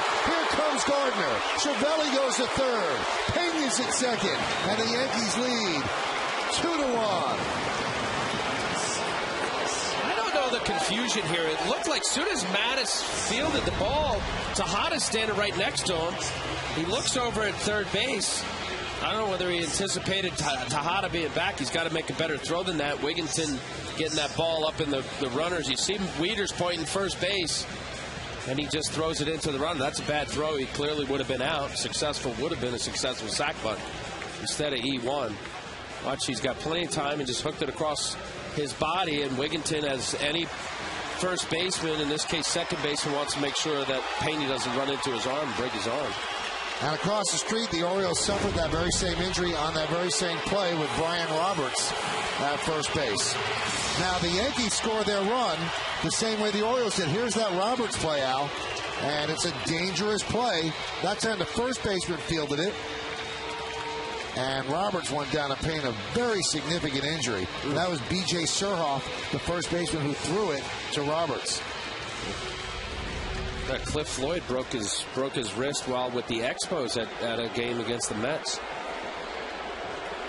So Rick Kranitz, the pitching coach, has his talk with Mattis. So here's Derek Jeter. Infield is back, so the Orioles will give up a run on another ground ball. Well, this is definitely taking advantage of some mistakes and leading off the inning, walking Brett Gardner. Brian Mattis has been really on with his control. Now with the throwing error, it's an opportunity for the Yankees here.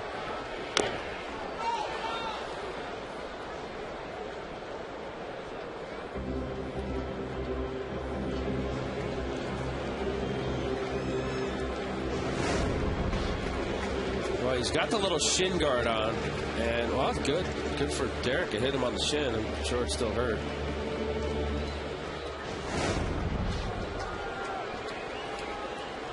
With runners in scoring position, Jeter 13 for 31 this year. That's .419. He's got two runners there right now.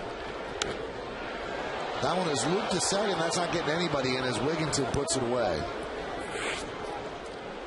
Good pitching by Mattis, just pounding the inside part of the plate. The hardest area in which a hitter trying to do his job, meaning drive the ball to right center field or a long fly ball. Elbow in, Derek Jeter does this so well, but that just happens to be on the trademark. He's not able to do anything with that pitch. Close enough, has a little cut to it. There's a yes, Mo. He does that so well, pulling his elbow in, but you see here, instead of the ball being hit on that spot, for Derek's sake, he needed to be out about 3 or 4 more inches.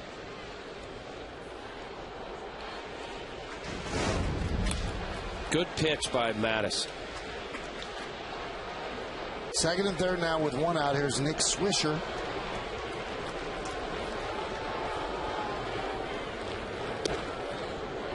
And a strike. Same idea. You got less than 2 outs.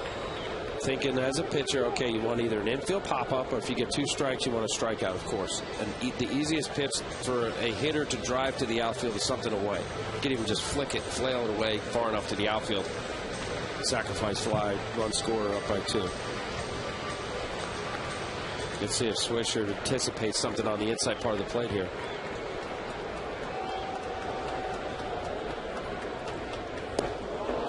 Swisher jumps out of the way. Count 1-1.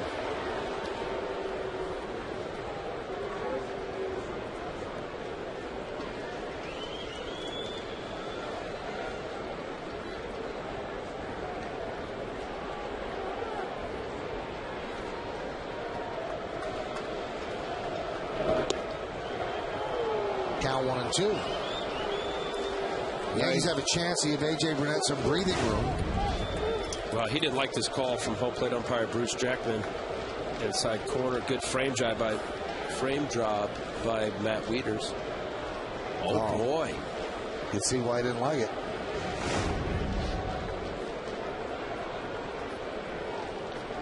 Big spot for Swisher. Last 3 games, hot hitter, .667.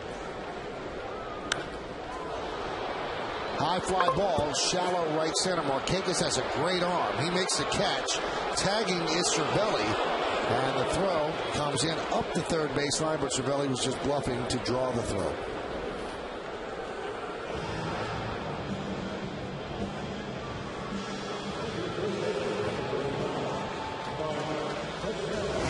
Well, Swisher ended up having to swing at that ball that was probably inside off the plate, but the previous pitch was called a strike. Cervelli, not the fastest guy on the Yankee team, bluffing the throw or bluffing the run, see if the ball would kick away. Good decision not to run. I think he would have been out.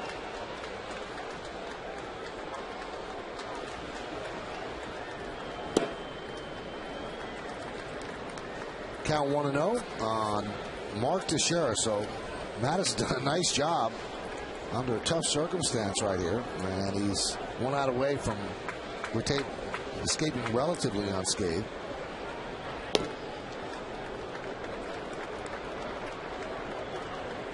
No, he's not out of the woods, but you're right, Michael. You battle through it. Looks like an inning that could be unraveling. Obviously here he's got a tough battle with Teixeira, but made good pitches on Swisher and Jeter.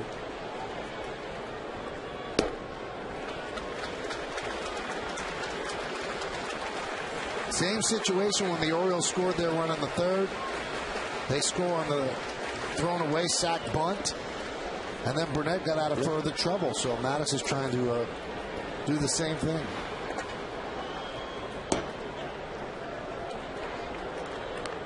Now 3-1. Thought Teixeira was swinging there. 3-0 changeup.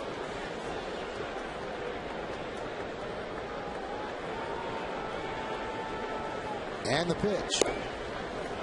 Now I can't understand why they pitch around Teixeira, but it looks like they just did with Alex Rodriguez coming up. I don't know if they really pitched around there, Michael. I think that 3-0, they thought he was going to be swinging.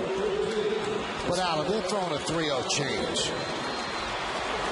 Well, you don't want to lay a cookie. You know, the whole thing would happen out in Anaheim. Right.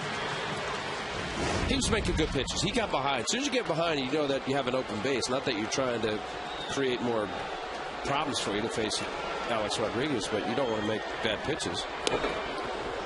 Now A-Rod 1 for 7 lifetime against Mattis.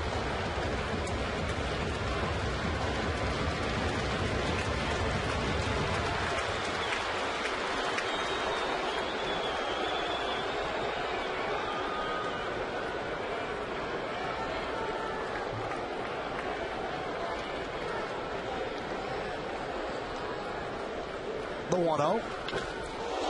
Wow. Cervelli had to get down in a hurry.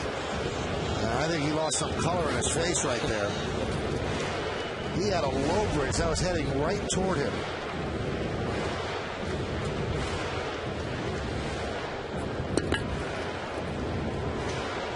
It wasn't as close as we thought from that angle. Cervelli's like Waldo tonight. He is everywhere.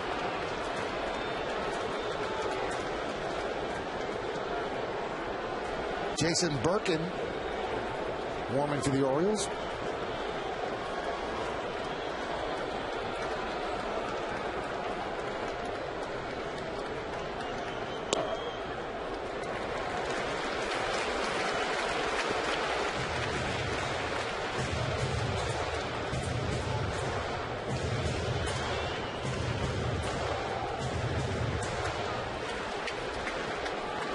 Cervelli is at third. Pena at second. Teixeira at first. 2-1 count on Alex Rodriguez at the plate. Now 2-2.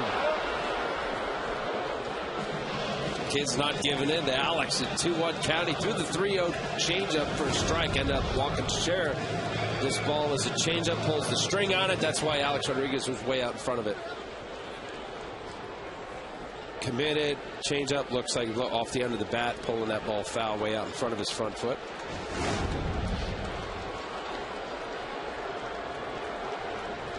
Two.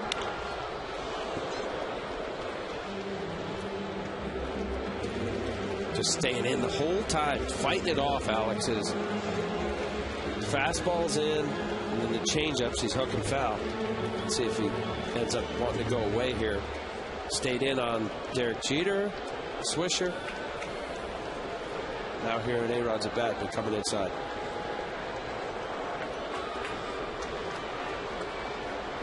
Two.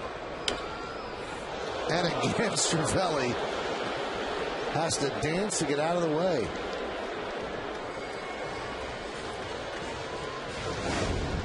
Well, this one was legitimately at him.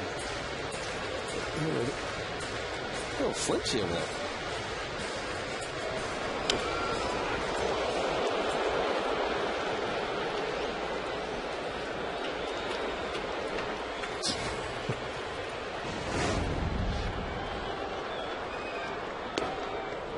And now, with the bases loaded and a 3-2 count, everybody's moving. All right, Al, what do you throw? You know what? He's been throwing so many fastballs in. I'm seeing a little changeup right here. Something off speed.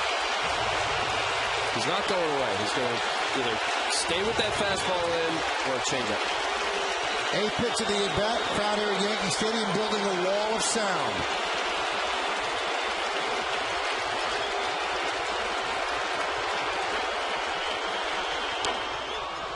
And they'll do it again. It was a changeup.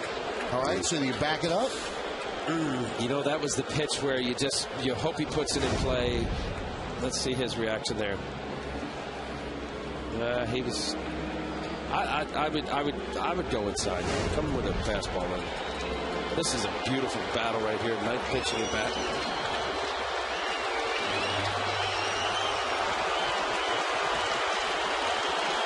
The battle within the battle. And the pitch. He walked him. And that'll force him to run through another changeup. In comes Stravelli. He'll step on the plate. When he does, it's 3-1 Yanks. RBI for Alex Rodriguez. Now Dave Tremblay has to decide, how long do I let this kid go? He's got Birkin ready in the bullpen.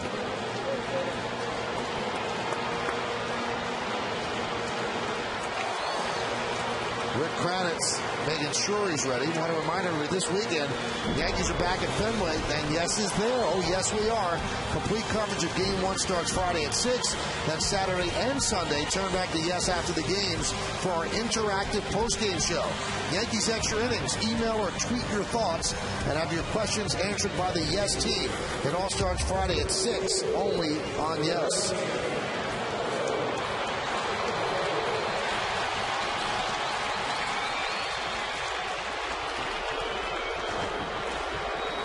Here's Cano. He's 1 for 2. Struck out and then laced a single to left. Bases still loaded. Swings at the first pitch and skies at the center. Adam Jones hardly had to move, and that'll do it. But the Yankees get 2 runs on just 1 hit. They lead the bases loaded, and they lead 3-1.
weekend computer world.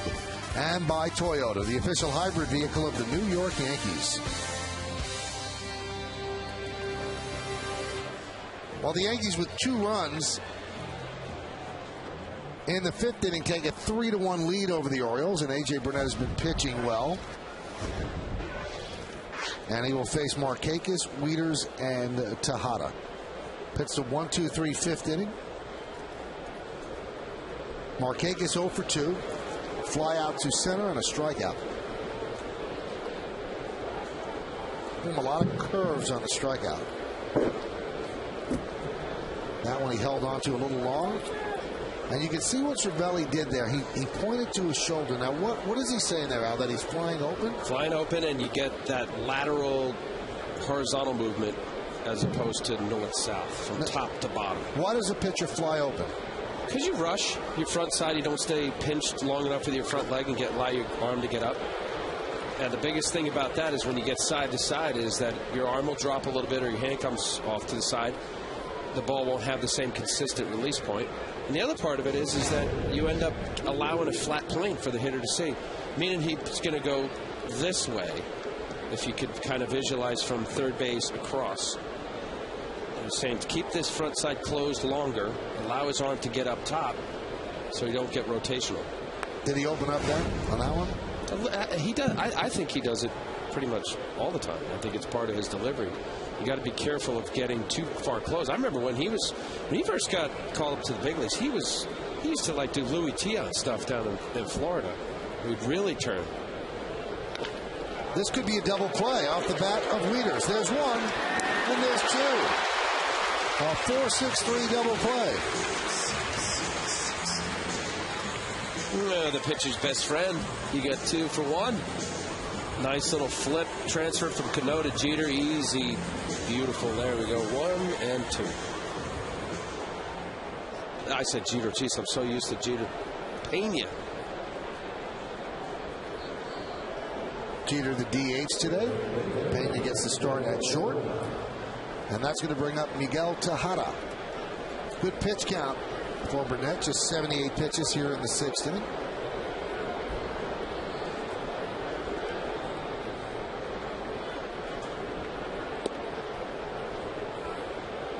Count 1-0.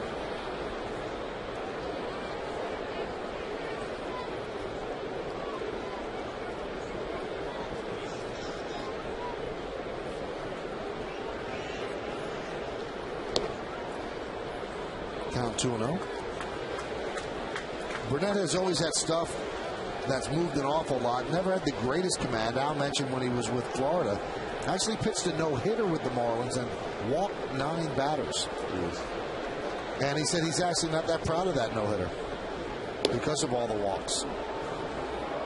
Really? Yeah. It's part of the whole no-hit timeline. But yeah, but it also says a lot about his stuff. I mean, obviously in a no-hit game, he's walking batters and behind, but still able to have great enough stuff. He's always been wild enough. And I effectively think, wild. Effectively wild. Thank you. And that comes with the territory of somebody who, has got a tremendous arm. 95 or better for most part of his career. Line drive, a base hit off the bat of Tejada. Gardner will get the ball in, so Tejada with a 2-out single. He's now 2 for 3 against Burnett. Talking about AJ's motion, also too, what happens is when you get rotational, or from when Cervelli was showing keeping your front side closed, you allow the hitter to see the ball sooner, and that's not what you want to do. Let's take a look at the yes Mo. Now when he gets close, if he can stay closed long enough and hide the baseball as opposed to opening up and allowing the hitter to see the ball before out in front of your body. Here's Ty Wigginton.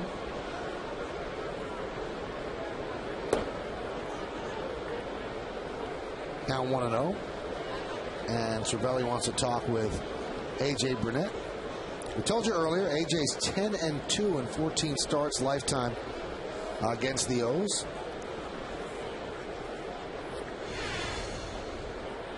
And here at Yankee Stadium, he's had 17 starts. Consider this, 17 starts, starting with last year as a Yankee. And he only has 9 decisions. He's 6-3, but with a good 3.29 ERA.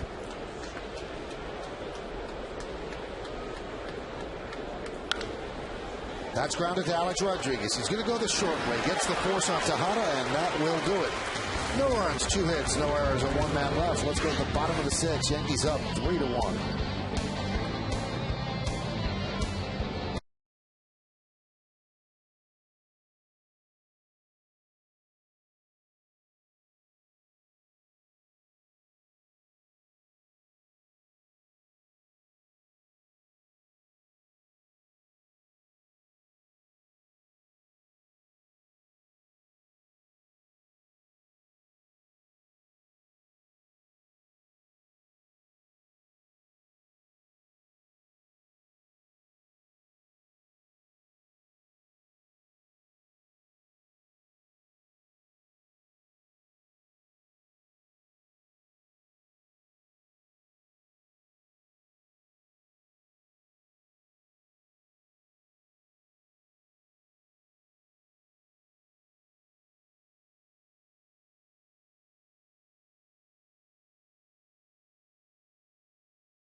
Three-1 Yankees lead as we go to the bottom of the 6th. Marcus Timms leads off against Brian Mattis.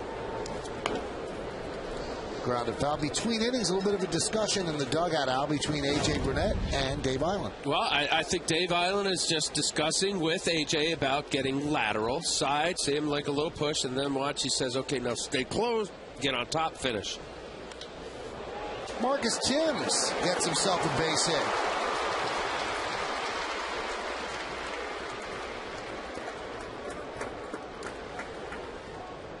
There's the whole idea, and AJ knows it, and also too, Dave Island knows the pitchers that you talk to during the game and that are comfortable with this kind of dialogue. Certainly AJ's that kind of pitcher. All right, I have a question for you then. I mean, they want you to come over the top. So I read that long story in SI a couple of weeks ago that Tom Verducci did on Roy Halladay, right? Right. And he used to come directly over the top, and his stuff didn't move. Now they dropped him down to 3/4. Why is it okay for him to go 3/4? You know what? Because it's not. Hopefully, we'll get this yes mo and go slow to where maybe I could show it. It's not about throwing way over your head. You could still be 3/4, but the idea of staying close to get through the baseball as opposed to lateral. So this is what he's saying. You can still be 3/4, and I can get through the baseball this way as opposed to sideways.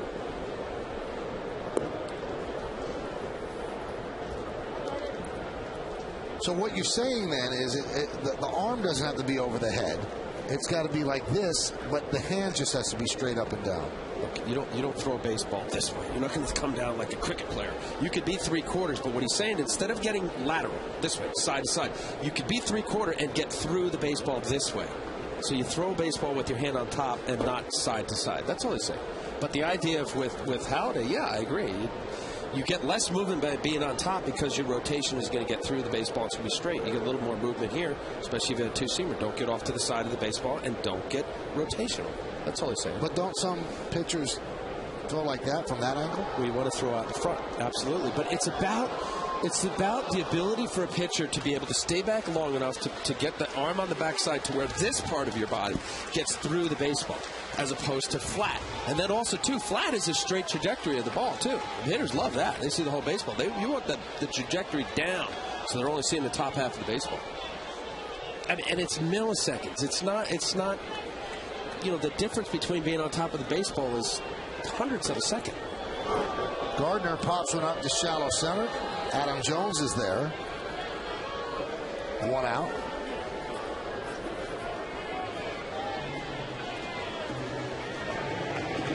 Yeah, but there's still something that I'm unclear on. You have guys that throw sidearm. They're not on top. They're being lateral if they're throwing sidearm. Well, now, what do you think they throw sidearm? You talked about Al Kaline with Mike Myers because they couldn't get anybody out up here. This definitely allows you to get more movement. The lower you drop your arm, you'll get more movement because it'll be tail. We just saw a couple bad throws here in the game with the pitcher, with the ball running into the runner. And that's because the hand is off to the side of the baseball. There's a strike. So now that's a whole different animal. If you want to go to the Dan Quisenberry or Kent Colby and those guys, or there's a pitcher out here, Meredith, that throws sidearm. That's a different. But even those guys, Michael, their hand is on top of the baseball. They can come out here, but you still want your hand on top of the baseball.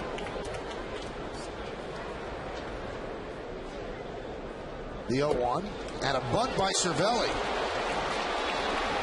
And he beat it out. Mattis took too much time. Cervelli does not run like most catchers, and he beat it out. So a bunt single for Cervelli, who's 3 for 3. Well, what he really took advantage of, Michael, was Tejada playing back, totally not expecting this. This is a heck of a bunt right here. This is element of surprise. You're not thinking, certainly in American League, but bunting over, it's not a bad play. Not a bad play because Tejada's playing way back in the picture there, normal third base depth. Now, one thing that we heard about Tejada, and you see he's purposely going down to third base there. Tejada is not going to be good at playing bunts. I mean, he's played shortstop his whole career, and that's a very difficult thing for him to adapt to. And I asked Dave Tremblay about it. Did he work on it in spring training? Great answer by Tremblay. Pitch to Pena is lofted into center field. Adam Jones is there for the second out. Dave Tremblay said he wanted to work on it. He said, but who's bunting in spring training? Nobody's sacrificing. He said, so I never really had a chance to. I mean, you could work on it in practice, but it's not the same thing as during the game where you're not expecting it. He says, and you have to charge the ball. He said, never really got a chance to work on it in spring training. Well, I'd also think for what Dave Tremblay's saying is that, there's also the element of not being comfortable over there. And Tejada, having been a career shortstop, of not really knowing the nuance of where to be. I think where there was the bunt play earlier last inning where they kind of looked at each other and didn't know where to go with the eventual error where Ramiro Pena put the bunt down. But you can learn an awful lot in practice. You can. And to a good point that Tremblay said, there's not a whole lot of people are bunting in spring training. They're hitting. But you can go on the backfield. You can do a lot of simulated game situation. And it's just mentally, where you need to be and understand the situation. Now, if you look at him with Jeter up, not that Jeter's going to bunt with 2 outs, but Tejada's almost on the outfield grass. He just does not feel close to the batter. He is so deep right now. Well, that's going to be a foot race right there with Timms and Tejada. Although with the 1 out, or 2 outs now, yeah, he'll just go across the diamond.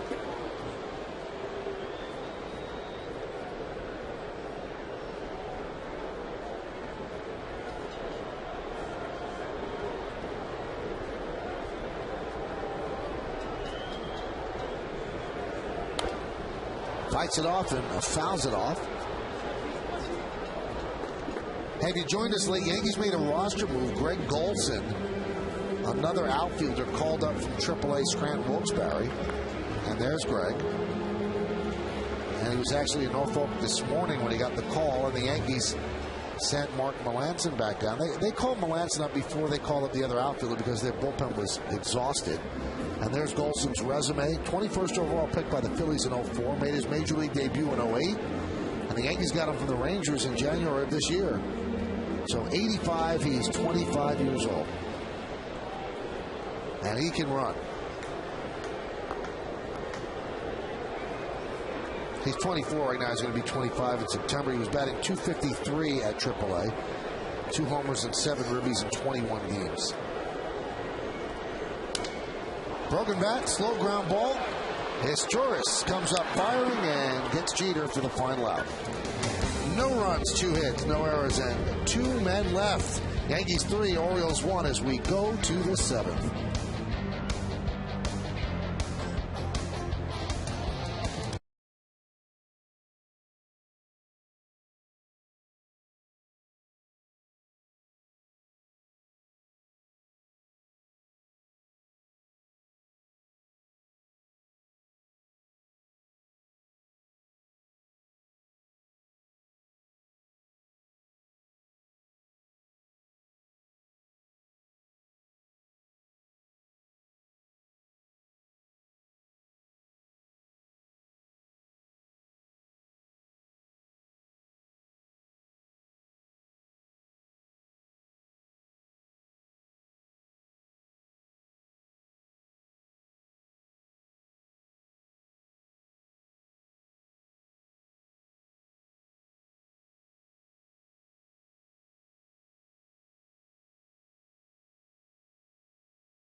vote along with us for the Chevy Player of the Game. Text your vote to 58772 or vote online at yesnetwork.com. Tonight's candidates are A.J. Burnett, Francisco Cervelli, Ramiro Pena, and Alex Rodriguez. Vote now. Make your voice heard. Standard text messaging rates apply.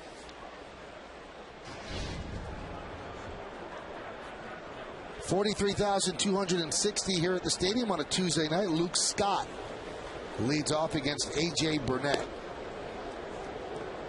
And the pitch is upstairs 1-0. The Verizon Wireless scoreboard shows 3-6-1 leading 1-4-1.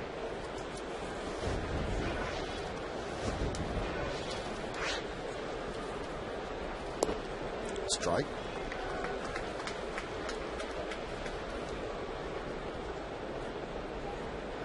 A lot of people texting, asking what kind of candy Al has in the booth tonight.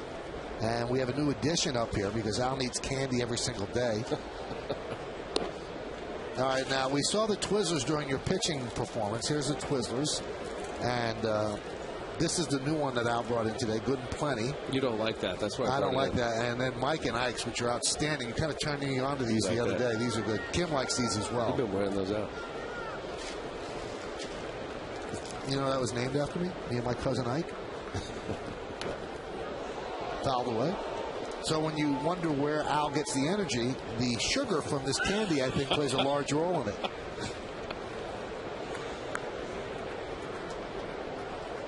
Now, you did bring a different Twizzler type up into the booth. Oh, the chocolate Twizzlers. Those are different. Yeah. You crushed those, too. I didn't crush anything. The 2-2. Count 3-2.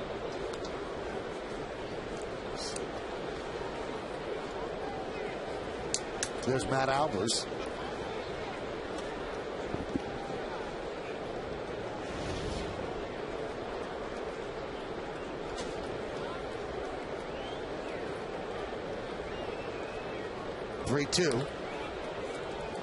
And then, of course, we forgot the title sponsor of the Outlider Experience.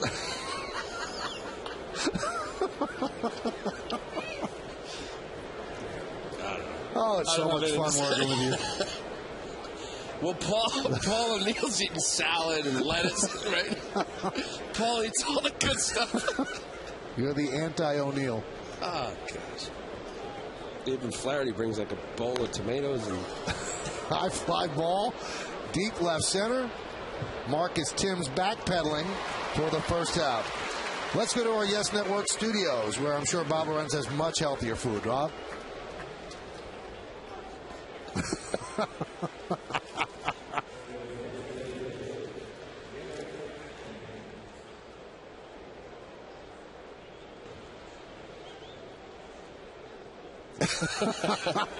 Thank you, Bob. One out here in the top of the seventh. Here's Garrett Atkins. 91 pitches for A.J. Burnett. That one is lined into right center field. That's going to be trouble. Cutting over is Gardner. Cuts the ball off before it gets to the wall. But Atkins, running hard out of the box, gets himself a double. Atkins was slumping miserably coming into this series. He was 2 for 4 yesterday with a couple singles. Now today with a double, 2 for 3, getting hot. And you say it often when you hear a hitting coach or a hitter trying to get out of the slump, all they think about is going the other way, allowing the ball to track, and that's exactly what Atkins has done during these 2 games here. Yes, Mo. Cutting it off.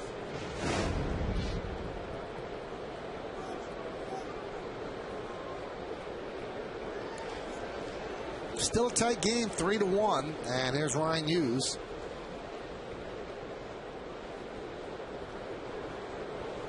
Hughes walked in, had a fly ball to left.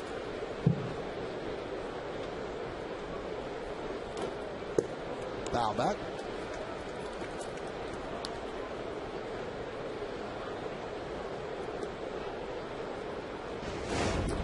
You see A.J. Burnett's super slow-mo, yes-mo. Watch him staying closed, keeping that hip closed as long as he can. Still gets on top of the baseball. Try to finish a little bit lower. Excellent shot. Fouled away. Orioles hitless in 6 tries with runners in scoring position. The Yankees are 0 for 9 with runners in scoring position. So both Mattis and Burnett pitching very well. That's right. That's what the product is right there. The 0 for 6 and 0 for 9. Runners in scoring position. When good pitchers with good stuff, as both of these pitchers have, they had to make pitches when they did, and that's the end game. Strike. And Hughes is down. 26-year-old rookie coming up from AAA. Hughes hadn't seen a curveball like that maybe ever. 8 strikeouts for Burnett. This is just a buckler, even from the left-handed hitter. Couldn't pull the trigger. Actually stayed away. That's a true 12-6 curveball. Cervelli liked it. And Damaso Marte warming slowly in the Yankee bullpen. Burnett has 8 strikeouts, and it was his first one since the 4th inning. Here's his Turris. 1-0. Now, we've said this about some of these games this week. The Yankees are leading 3-1, but it seems like they're leading by a lot more. But you make one mistake here, you have a tie game. So A.J. Burnett has to bear down. Just has a feel that they're winning by more. Now, close game. You're always thinking in the back of your head, well, they'll bring in Mariano, so it's kind of an 8-inning game. Well, they're probably not bringing in Mariano Rivera today. He's out there. Joe Girardi said he's going to try to stay away from him because of the side problem. He did throw today in the bullpen, 15 pitches, and I think they're going to skip him tonight, maybe go to him tomorrow, although they'd prefer to go past him tomorrow. Then Thursday's an off day, and then he could be ready for Friday and have a full week off. Swing and a miss by Asturias. Yeah, and ideally for Girardi, you just painted the perfect ideal situation. And because of where the season is in May, early May, you don't want to do anything to jeopardize having Mariano take what's just a small little tweak to his side for it to end up being something more significant.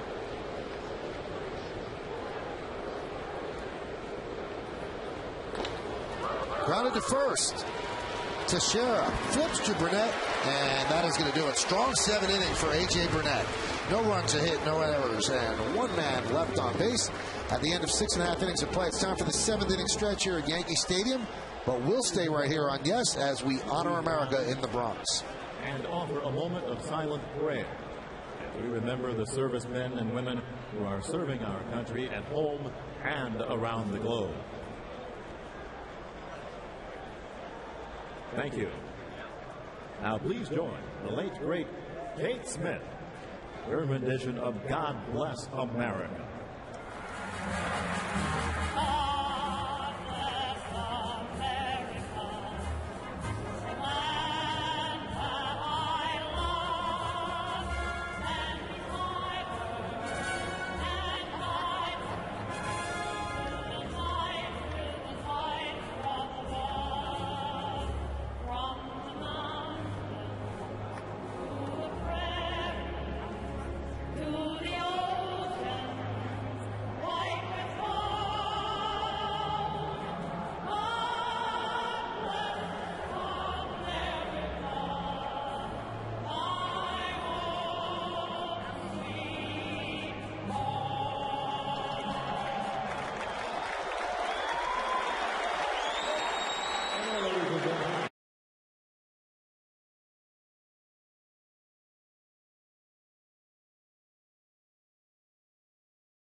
earlier, and Al could speak to this. There are very few people that you almost felt as if, wow, is he going to talk to me? Yep. And he was nice to everybody, no matter what your standing is at the ballpark. He would talk to the ushers and the janitors and the players, and in that same friendly, down-home sort of voice. And, I mean, what a man. Yeah. What a great, great man.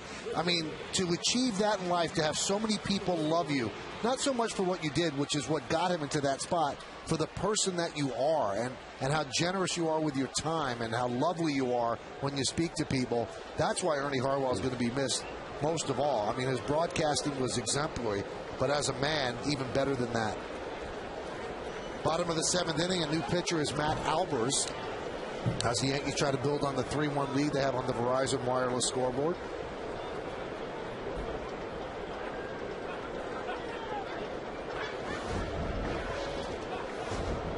0-1 on Swisher. Lofts that one to left field. Luke Scott is right there. And there's one away. Yeah, I'm thinking of the first time when I met Ernie Harwell. It was with the Yankees when I first was here, my first go around. And I remember it was at the old Tiger Stadium. We were coming out the stretch and saw Ernie on the other side, and on the third base side of the old Tiger Stadium. And he was walking over, talking to Mattingly and Winfield, all the guys, and he beelined right to me. And he just said, and, in his voice, that right. Deep voice, and been watching you. And he's a fan too. He was really he knew the game beyond just the Tigers and the star players. He said, I've been watching you, and you've got great stuff, and good luck to you, kid. And I'll never forget, he walked away. I was just, God, that's Ernie Harwell. And a gentleman, as you say, Michael. Al Kaline told me a great story the other day, because Ernie Harwell is actually now posthumously going to receive the Vin Scully Lifetime Achievement Award from Fordham University tomorrow, and Al Kaline is accepting for Ernie. And he said that when Ernie Harwell used to come into the clubhouse of the Tigers, if he didn't get a chance to talk to you, you were actually hurt, because you look forward to every day getting a chance to talk with Ernie Harwell. And he wasn't only going to talk about baseball, he was going to talk about life, and he was going to do it in that lilting voice that was, just made you feel like a summer night. His voice was the voice of a summer night. Sorry, Alberto Castillo warming up. And the Tigers made one of the bonehead moves of all time. After 91, they thought Ernie was too old, and they kind of forced him out of the booth. And there was such an uproar in Detroit, and they ended up bringing him back a couple years later and had another 10 or 11 or 12-year run, and that was on TV. And as Bob Lorenz told you on the W.B. Mason postgame, we'll have more on Ernie Harwell, but he will be missed, and he's missed across baseball. And in Detroit, it's like a head of state passed away tonight. That's how important he was to that community and that state.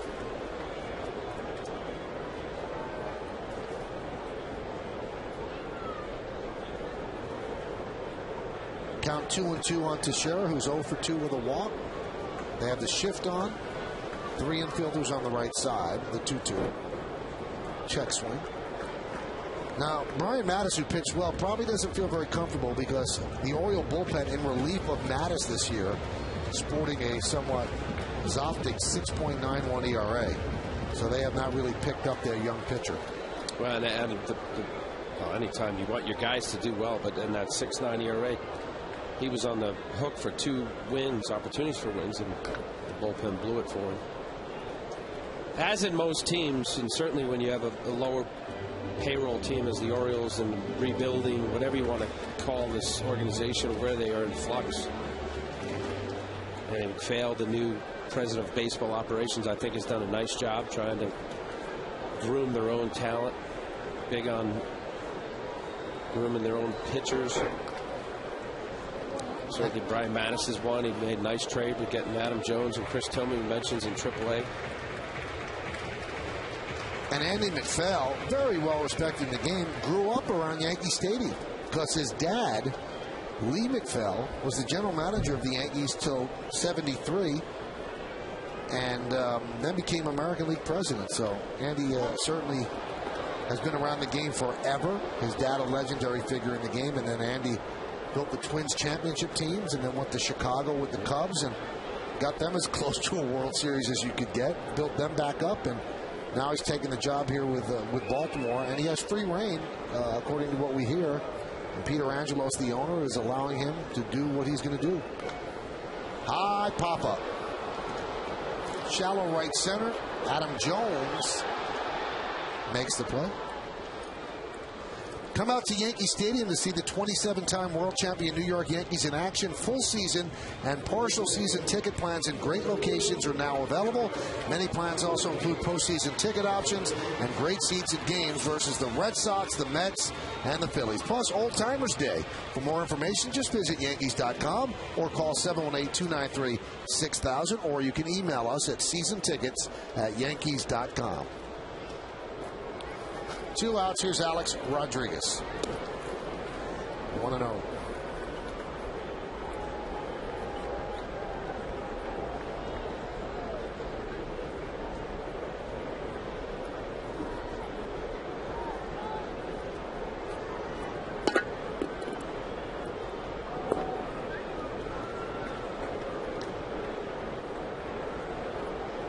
And the count is 2-0. Alex tonight 0 for 2, but he walked to pick up an RBI, his 16th of the year, walked with the bases loaded, and the Yankees 2-run the 5th inning. Yankees scored a run in the 3rd, a triple by Cervelli, then an RBI ground out to short by Pena. In the 5th inning, a walk to Gardner, a single right by Cervelli, a sac bunt by Pena that was thrown away by Mattis down the right field line. Gardner scored. Cervelli moved to 3rd. 2 outs later, a walk to Teixeira to load the bases, and then a walk to A-Rod to force in a run. That's where we stand right now at 3-1 Yankees. The Orioles scored their run in the 3rd inning. Infield single by Atkins. A walk to Hughes. Cesar Astores dropped down a bunt. Burnett threw that away down the right field line. That allowed Atkins to score, putting runners on 2nd and 3rd, nobody out. But Jones, Markakis, and Weeder struck out to end that threat. And Alex walks again, this time with the bases clear, and there's a runner on first with 2 outs. All right, let's take a look at that pitch by pitch with Alex Rodriguez, and it's brought to you by Suzuki Kizashi. Well, the pitch by pitch, we just have the walk, but this is Matt Albers, a guy who had a torn labrum, and he just ended up basically throwing all sinkers. Alex is able to track the ball there, got behind, and that fastball in on the inside part of the plate. You know, sometimes it's just a walk, but that was a good at bat. All right, they're going to call on the left-hander Alberto Castillo to try to get out Cano with a runner on first and 2 outs.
Well, a big night for Francisco Cervelli, and he's been a big part of the Yankees leading 3-1. He's caught a great game with A.J. Burnett on the mound, picked up 3 hits, also scored a couple of runs, so it has been a big night for the young catcher. So Alberto Castillo will come on to face Robinson Cano with a runner on first and 2 outs. Castillo goes over to first.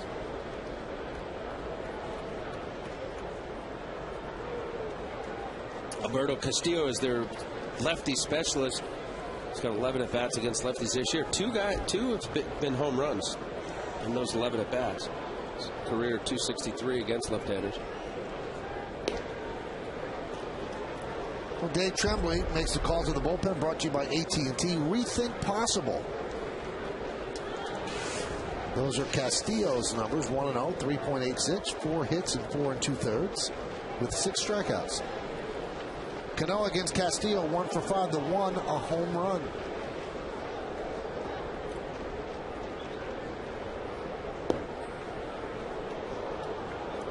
And the home run came last week at Oriole Park at Camden Yards. Here it is against Castillo. Dropped down, and the ball dropped down out of the sky into the seats, and that was the second home run of the night for Robinson Cano.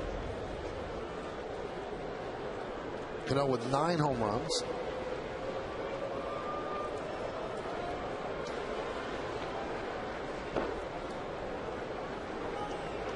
It was certainly fresh in the minds of both Cano and Castillo. Saw that replay in Baltimore. The fastball inside. Look what he did there in Baltimore. Pretty good numbers.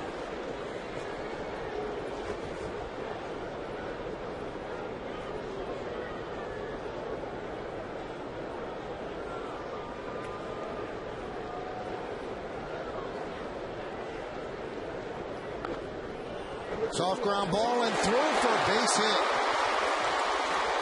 So Cano picks up another hit against the left-handed pitcher. And Rodriguez will move to second. Now this is where Tremblay's move hits a little bit of a speed bump. Just fooled right there, Michael. As you can see, he's pushing the ball the other side. Esturris was playing more up the middle. Tejada straight away third base. You see how far Esturris was up the middle, playing defensively as they thought Castillo would have pitched Cano. Cano with his 13th multi-hit game. Now, by bringing the lefty to face Cano, now he's got to have a lefty face Marcus Timms. Foul back.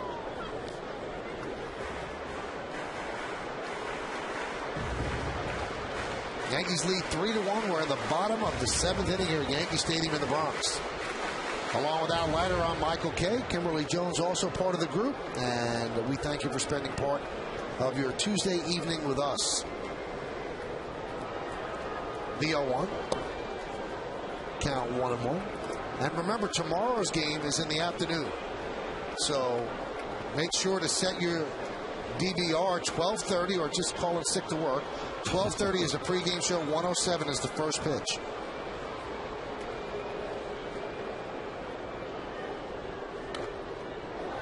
Fouled away. Well, just looking at the relievers down there, Clay Meredith is an option. He's got his only other right-handers out of the game now. And usually for bullpens, they have 3 left-handers: Will Ullman, Mark Hendrickson, and here Alberto Castillo. Jason Birkin, Clay Meredith could have been right-handed options. And their closer was Alfredo Simon. Tim's 11 for 23 this year against lefties. On the count 2-2 as he holds up, according to Paul Emmel.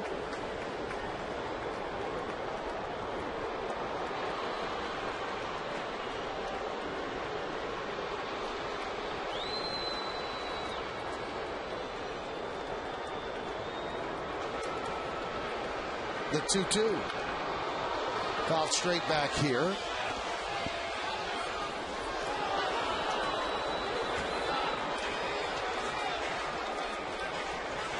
Commissioner of Baseball Bud Selig just released this statement about the passing of Ernie Harwell tonight. All of Major League Baseball is in mourning tonight upon learning of the loss of a giant of our game, Ernie Harwell. The son of Georgia was the voice of the Tigers and one of the game's iconic announcers to fans across America, always representing the best of our national pastime to his generations of listeners. Without question, Ernie was one of the finest and most distinguished gentlemen I have ever met. On behalf of Major League Baseball, I extend my deepest sympathy to Ernie's beloved wife, Lulu, his 4 children, his friends, and his countless admirers throughout our game. Well said by Bud Selig.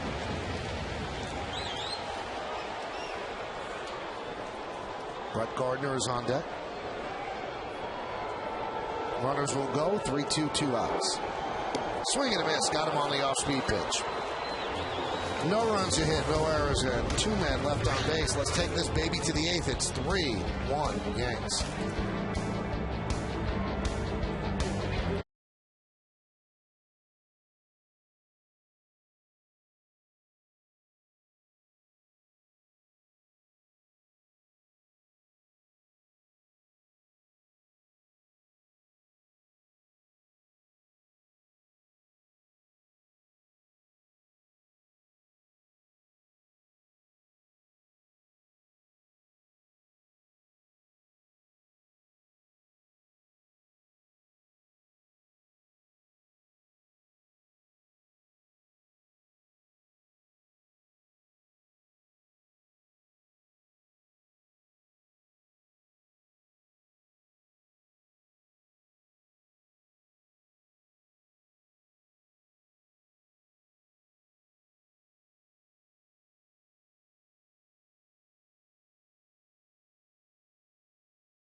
By IOTV. IOTV offers you incredible HD picture and sound.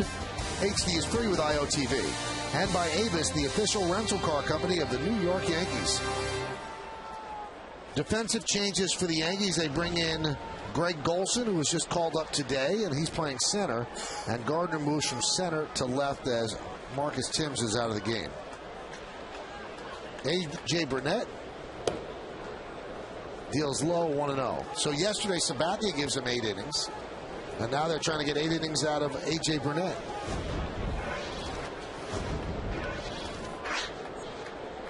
"100 pitches. There's a strike. Yankee starters coming into this game. This is amazing. And then you see Greg Golson in center. 13-4, 3.36.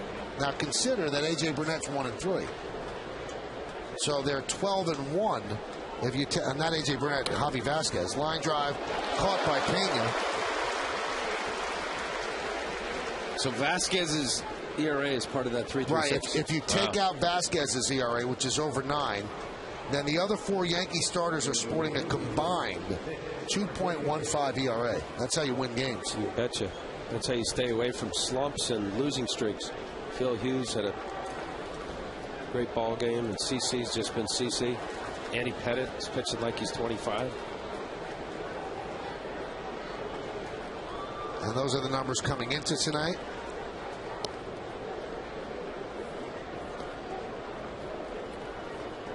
Burnett's ERA now with the 7 innings is 2.01, so he's dropped from 2.43 to 2.01. 1-0. I mean, it's the old Dodger way. You know, it was always, once upon a time, the Dodgers were about getting great starting pitching. You get great starting pitching, you're always going to be in the game. You may lose 2-1, 3-2, but you're always going to be close. You're one big fly away from winning a game. As opposed to offenses always having to be, you know, banging out 8-9 runs a game.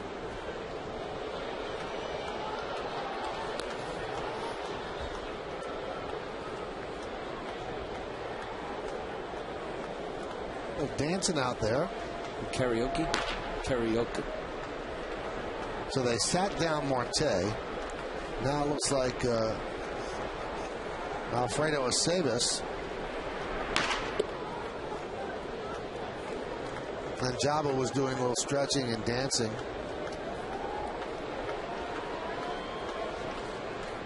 Jabba picked up his second save yesterday, second of his career, first of the year. Mo shut down against tonight, I would think, is just watching. He's just a spectator today. And now Markakis walks. And that'll bring up Wieters.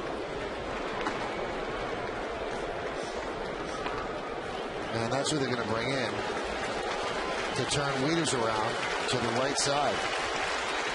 So Marte comes in. They're going to take the ball from A.J. Burnett, and he is going to get a nice hand from this crowd here at the stadium.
Burnett pitched a very good game and rang up a lot of Ks, Al. Well, that's what he does when he's on. Just an explosive fastball early on, painting the outside corner. His curveball was on, expanding the zone when he had to. I thought his curveball was as good as it's been all year.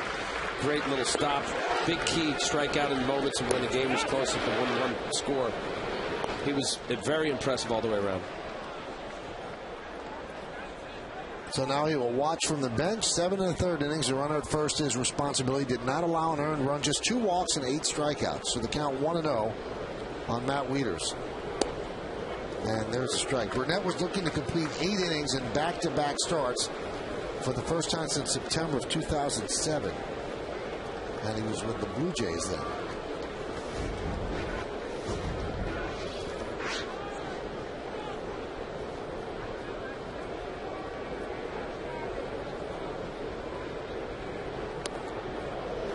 Now he takes out Burnett because he wants Wieters to aim for the bigger part of the ballpark. That's right.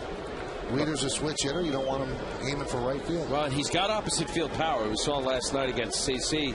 Fastball up and away. You hit a home run right field here. Make sure if you go way down in the zone. But that's all. You flip around. I was talking to Terry Crowley. Said, which side is he a better hitter? He said, really, both sides. He likes them equally. He thinks his natural swing is from the left side because he sees more right-handed pitchers as a switch hitter. There's Terry Crowley, the hitting coach. But here, just the product of Yankee Stadium, you'd rather go the longest part of this ballpark, which is left field, left center, and right field. And he hit a home run off the lefty Sabathia last night. We're going to right field. Now, this could just be a one-batter assignment for Marte. Here's the home run against Sabathia. Pitch up and away, and he did what you want to do with it. Took it the other way into the short porch and right. But with Tejada on deck, he'll probably face Aceves unless Marte can get a double play here. Instead, he strikes out Wieters. 93-mile-an-hour fastball.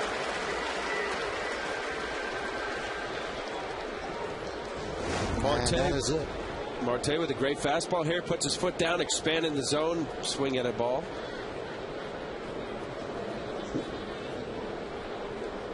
And yes, Mo, it's still strike three. So Girardi's going to reach for Aceves to face Tejada when we get back.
Visit Yankees.com and cast your ballot now for your 2010 All-Stars.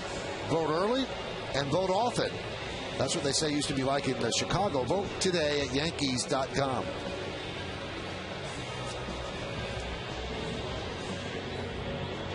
So now it's Alfredo Aceves against Miguel Tejada. 7 games for Aceves, 2-0, 3.48. Just 1 strikeout, 8 hits, 4 walks.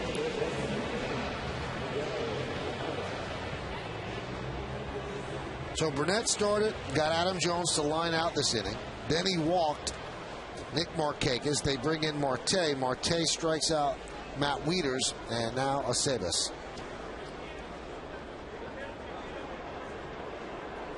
Aceves' last outing was Saturday against the White Sox. Perfect 1 2/3 innings.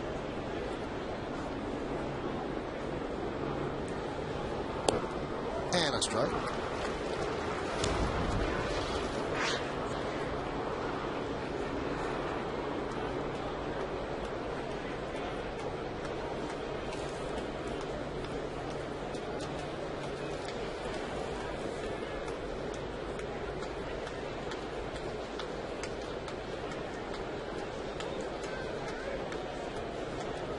Couple shakes from Aceves. Cervelli. Normally you'll see a hitter step out after 1 or 2 shakes. Trying to get on the same page here. 3 is usually a slider, fastball away. And now Cervelli wants to make sure.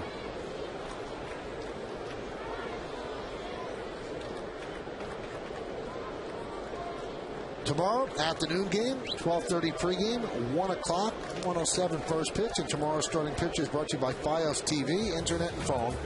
This is Beyond Cable. This is Fios. David Hernandez will go for the O's. He's 0-3, 4.55, and Andrew Eugene Pettit for the Yankees, 3-0 with a 2.12. Coverage will begin at 12:30 on Yes.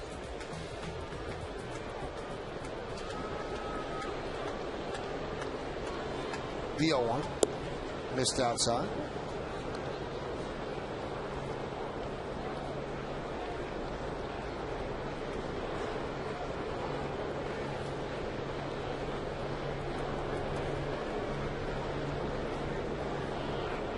Markakis leads off first, held by Teixeira.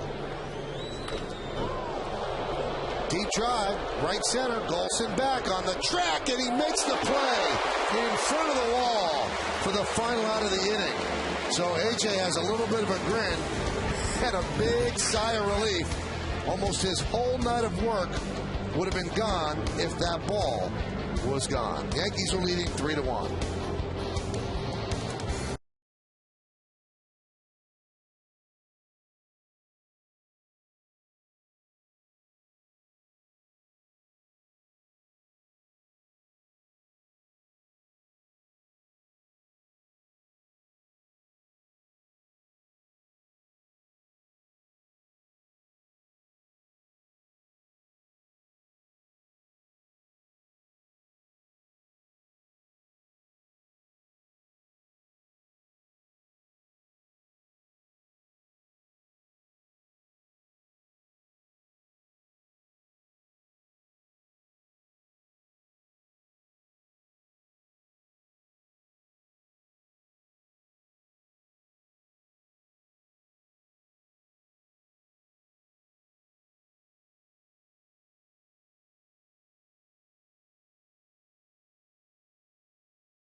Bottom of the 8th inning, the Yankees are leading 3-1. A.J. Burnett and the entire stadium, a huge sigh of relief on that deep fly ball by Tejada. And watch A.J. here. Watching.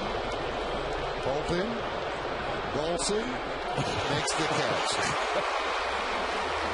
Wait, he hasn't done that. There it is. Well, he didn't want to do that when the ball was in the air because it might have pushed it out.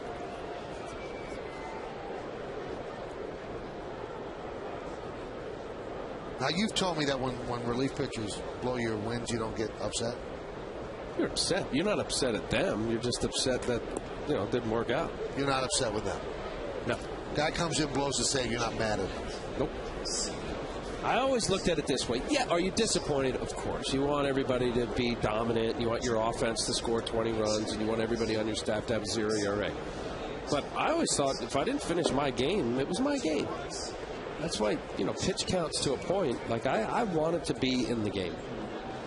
And, certainly didn't complete a whole lot of games in my career, but that was my intention. So I always thought if it was my game and a 3-1 game and I'm taken out, you did a nice job. You went, well, in AJ's case, he went into the 8th inning. Slow roller. This is going to be a tough play. There's going to be no play.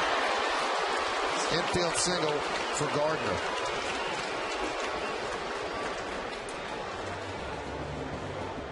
Forget about it. Perfectly placed swing and bunt off the end of the bat. Tejada should have put it in his pocket.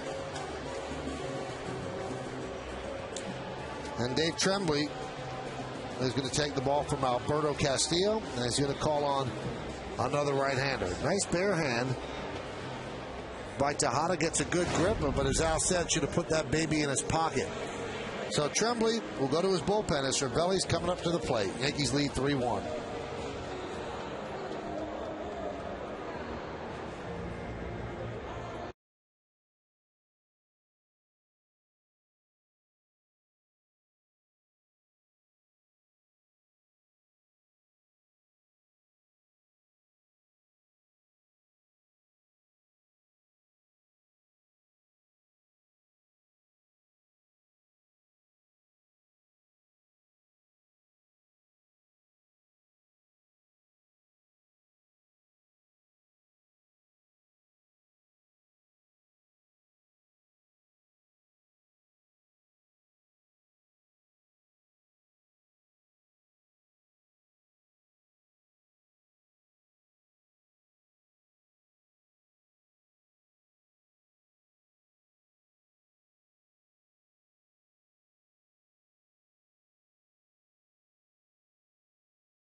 Highlights and analysis of this game against the Orioles, plus the team's reaction from the clubhouse. It's all coming up a little bit later on the WB Mason postgame, only on Yes.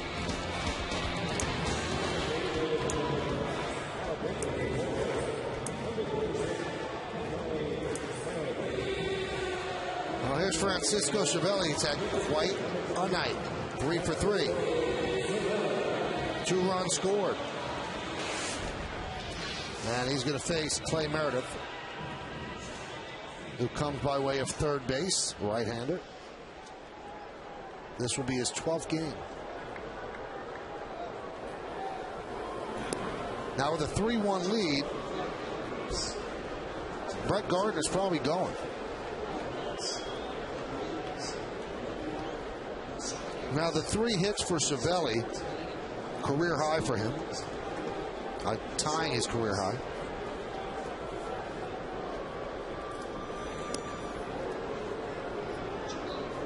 Well, Cervelli should give Gardner a pitch or two to give him an opportunity to steal. Take a look at what Matt Wieters behind the plate does coming out of the chute. But yeah, I agree with you, Michael. It's just a matter of time where he's going to take off here. Gardner with 11 stolen bases, and there he goes. And that one goes into center field, but Gardner stays right where he is with his 12th stolen base, and that ties Juan Pierre for the lead. Well, with Cervelli up there, it's time to take a look at the Land Rover drive of the game. Why get a car when you can own a Land Rover? Well, it took place back in the 3rd inning, leading off this inning. Look at the outstretched reach of Adam Jones, and this was not only his first triple in the Major League, his first triple since Single A Tampa. Getting all fired up there, ended up being the first run scorer of the game.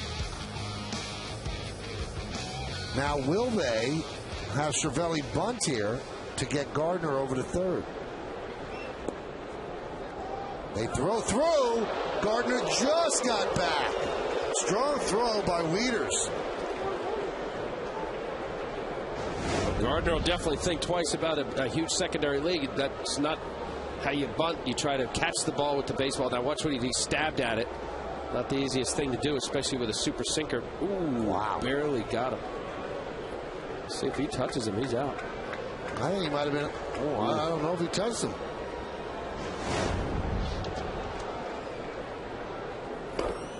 There's a bunt. It is a beauty. And they just get the hustling Cervelli, so the sacrifice successful. 5-3. And that's Cervelli's 2nd sack of the year. He had 4 all of last year. Let's take it the Coors Light freeze cam on that play at second. Freeze it. If he's tagging him there, well, he's out. If the tag is on the hand. Does this give us a better look? Ooh. I don't know. I mean, yes or no, I'd say you're probably out. Yeah. Well, again, the positioning of the umpire matters the most, and Gary Darlin, the second base umpire, was behind Sturris.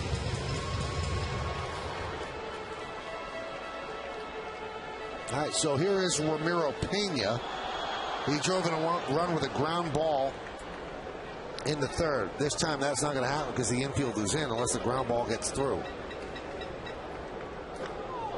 High fly ball, right center. This should be deep enough. Adam Jones with the catch. Tagging is Gardner. Here's the throw, not in time. Sac fly for Pena, and the Yankees lead 4-1. What a throw by Adam Jones, because Gardner, as fast as anybody, and it was closer than many of us thought it would be. You betcha. And I'm watching the potential collision. Matt Wieters was right on top of the plate. This is a 5-tool player. These are one of the tools right here. It's fantastic strength on his arm here. A little one-hopper. Brett Gardner getting past him quickly, gets his feet underneath him. Maybe could have been in front of it a little better, but nice throw.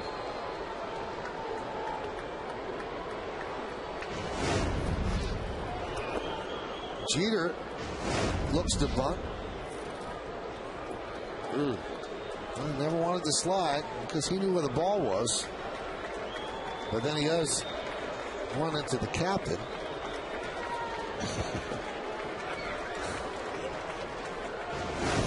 Got a half smirker.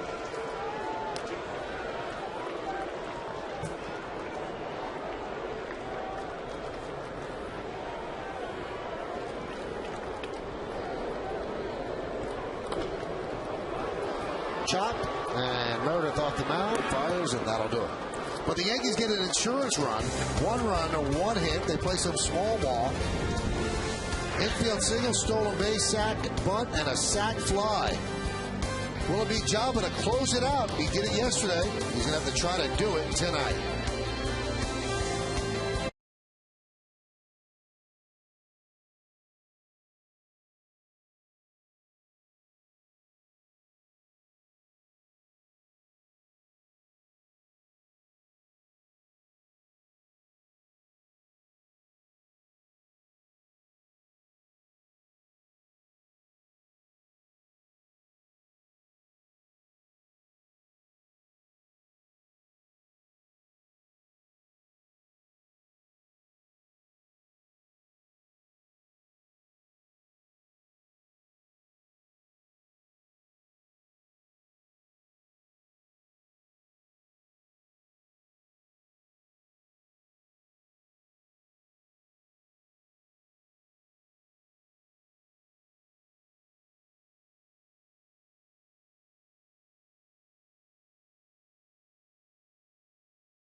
I needed more sleep.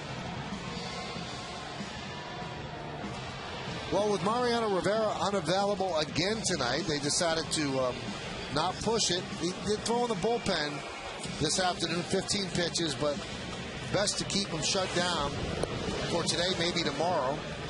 And Java Chamberlain, who picked up his first save of the year yesterday, will try to do it again tonight with a 4-1 lead here in the 9th inning.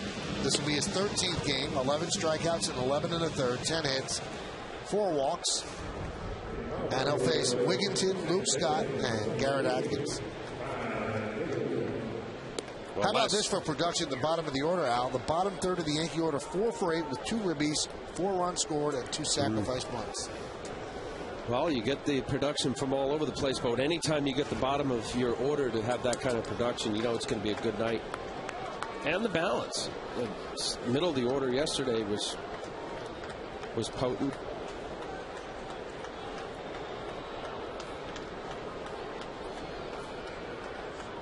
(4-1). This is a save situation. Wigginton is 0 for 3. And Java deals a strike, fastball, 0-1.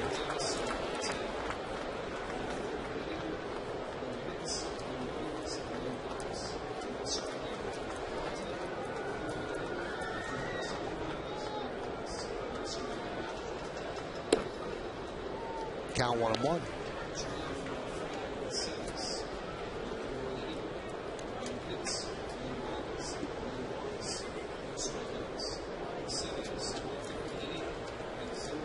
Yankees looking to win another series if they can hold on in the 9th inning. That would give them 8 series wins out of their first 9 series played. The only series they lost to the Angels in Anaheim. How rare is that? In the illustrious 27-time world champion history of the New York Yankees, only 3 teams have ever won 8 of their first 9 series. 1928, 1939, and 2003.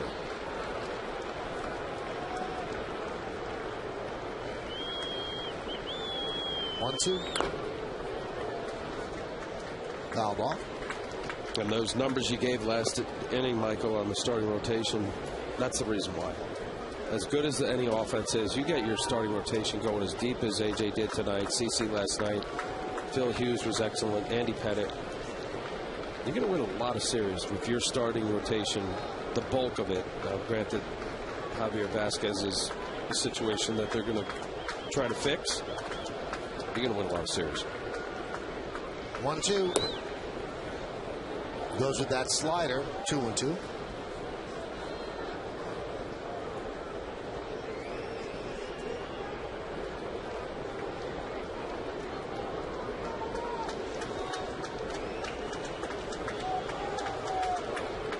And the pitch. Swing and a miss.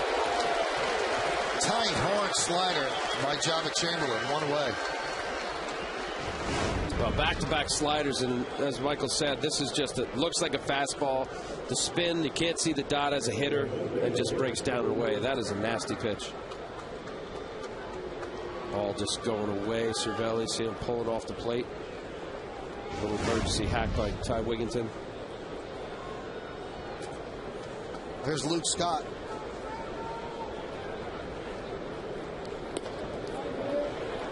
And there's a strike.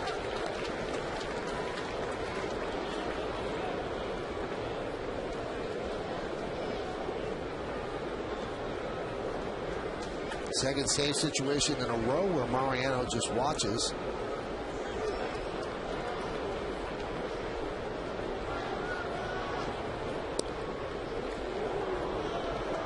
That a change? That was a curveball. Very slow curveball. Yeah, just think about Java now as a reliever. Normally you eliminate your third pitch. He's fastball, slider, curve. 3-run lead, 4-1 here in the ninth. Figure to throw a curveball here to Luke Scott. I mean, just watching Java, just 94. Last night he hit a couple 95s. Just his look, his demeanor, his aggressiveness. It's just, this suits him. He really does. He's an empty your tank guy. He really. Last night he hit one of his fastballs at 96 miles an hour.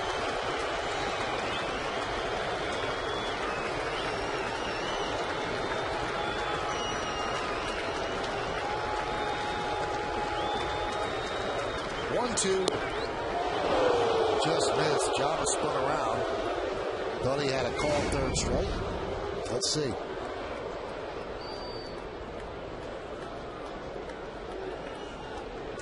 Bit outside.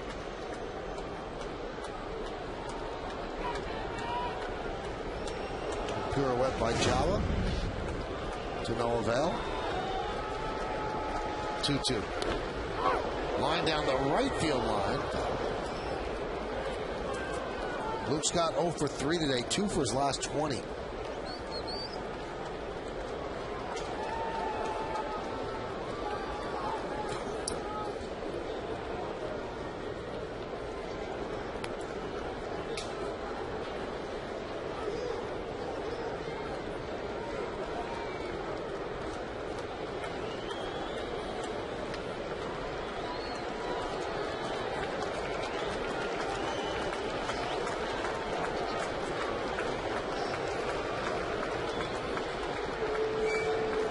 The 2-2. Swung on and missed. 2 strikeouts. Yankees an out away. Boy, pulled the string. I think this was a cross between his curveball and slider. Had more of curveball spin right on the corner. Home plate umpire Bruce Dreckman, I believe he called that a strike as opposed to a swing and a miss. Let's see if this is a curveball. Yeah, that's a curveball. Look at the pronation of his arm after he throws it. There's a strike to Garrett Atkins. Another 96. That last night, 96 miles an hour.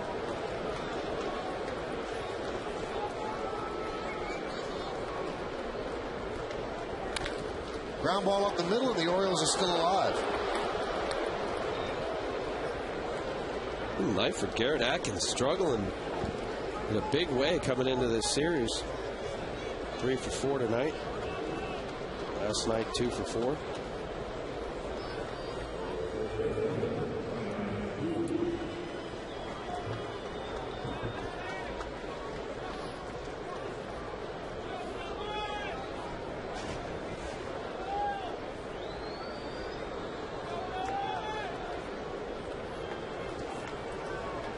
Here's Ryan Hughes.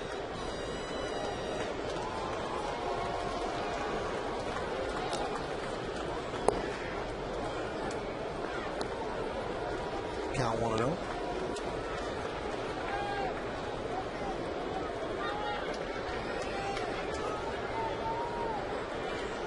Hughes tonight is 0 for 2 with a walk. Yankees leading 4-1. 8 hits to the Orioles 6. Job of trying to close it out. High fly ball, left center. Gardner will put it away. The Yankees put another one on the left side of the ledger as they win this one 4-1. In the ninth inning, no runs a hit, no errors, and one man left. The Yankees are now 9-2 at home this year. They've won 15 of their last 18 home series, and the Yankees have given up 3 runs or less in 14 of their 26 games. Francisco Cervelli celebrates as Brett Gardner puts the final out away. And a big night for Cervelli with 3 hits, a sac bunt, a couple of runs scored, and also a splendid play right near the dugout, falling into the dugout, giving up his body to get the out. Reminder, everybody stick around for the postgame show to find out who's tonight's Chevy player of the game. And the Yankees, for only the 4th time in their franchise history, have won 8 of their first 9 series. They joined the 1928, 1939, and 2003 clubs in doing that. So a crowd of 43,260 watched the Yankees win this one 4-1. And that was the same score from last night's victory. But the hero of this game, a little bit different than last night's hero. That was Randy Wynn. Today it's Francisco Cervelli with Kim Jones. Thank you, Michael. Francisco, we have some things to talk about. Let's start with AJ. He had great stuff. Was this as good as his curveball's been? Yeah, especially in the moments we need it. The best. Like I say all the time, I just put the glove and he throw the pitch. That's it. We see pitchers give a fist pump now and again. When he struck out the side to get out of trouble in the 3rd, you were doing the fist pump. How excited were you? Yeah, because they had a big situation, like man scoring position, and when you see something like that, you know you're going to win the game. You do know you're going to win the game there. Well, your triple to lead off the next inning certainly helped. First major league triple. Tell me about it. Oh, that's good. Little help for my boys, and I just tried to do everything behind the plate. At what point did you decide I got to get rid of this heavy helmet here? Oh, wow. I think when I saw the ball, the gap, I said, I got to run. So take care of the hat. And let's discuss the catch right over here. Are you afraid of the rail at any point, or what are you thinking? I don't know. I had no control to the ball, so there was a lot of people there, so that's why I jumped a little bit and make a good catch. Was lucky. Did you figure they'd catch you? Yeah, but I was lucky. It was your manager, your coaches, they loved it, but they helped you up, right? Yeah.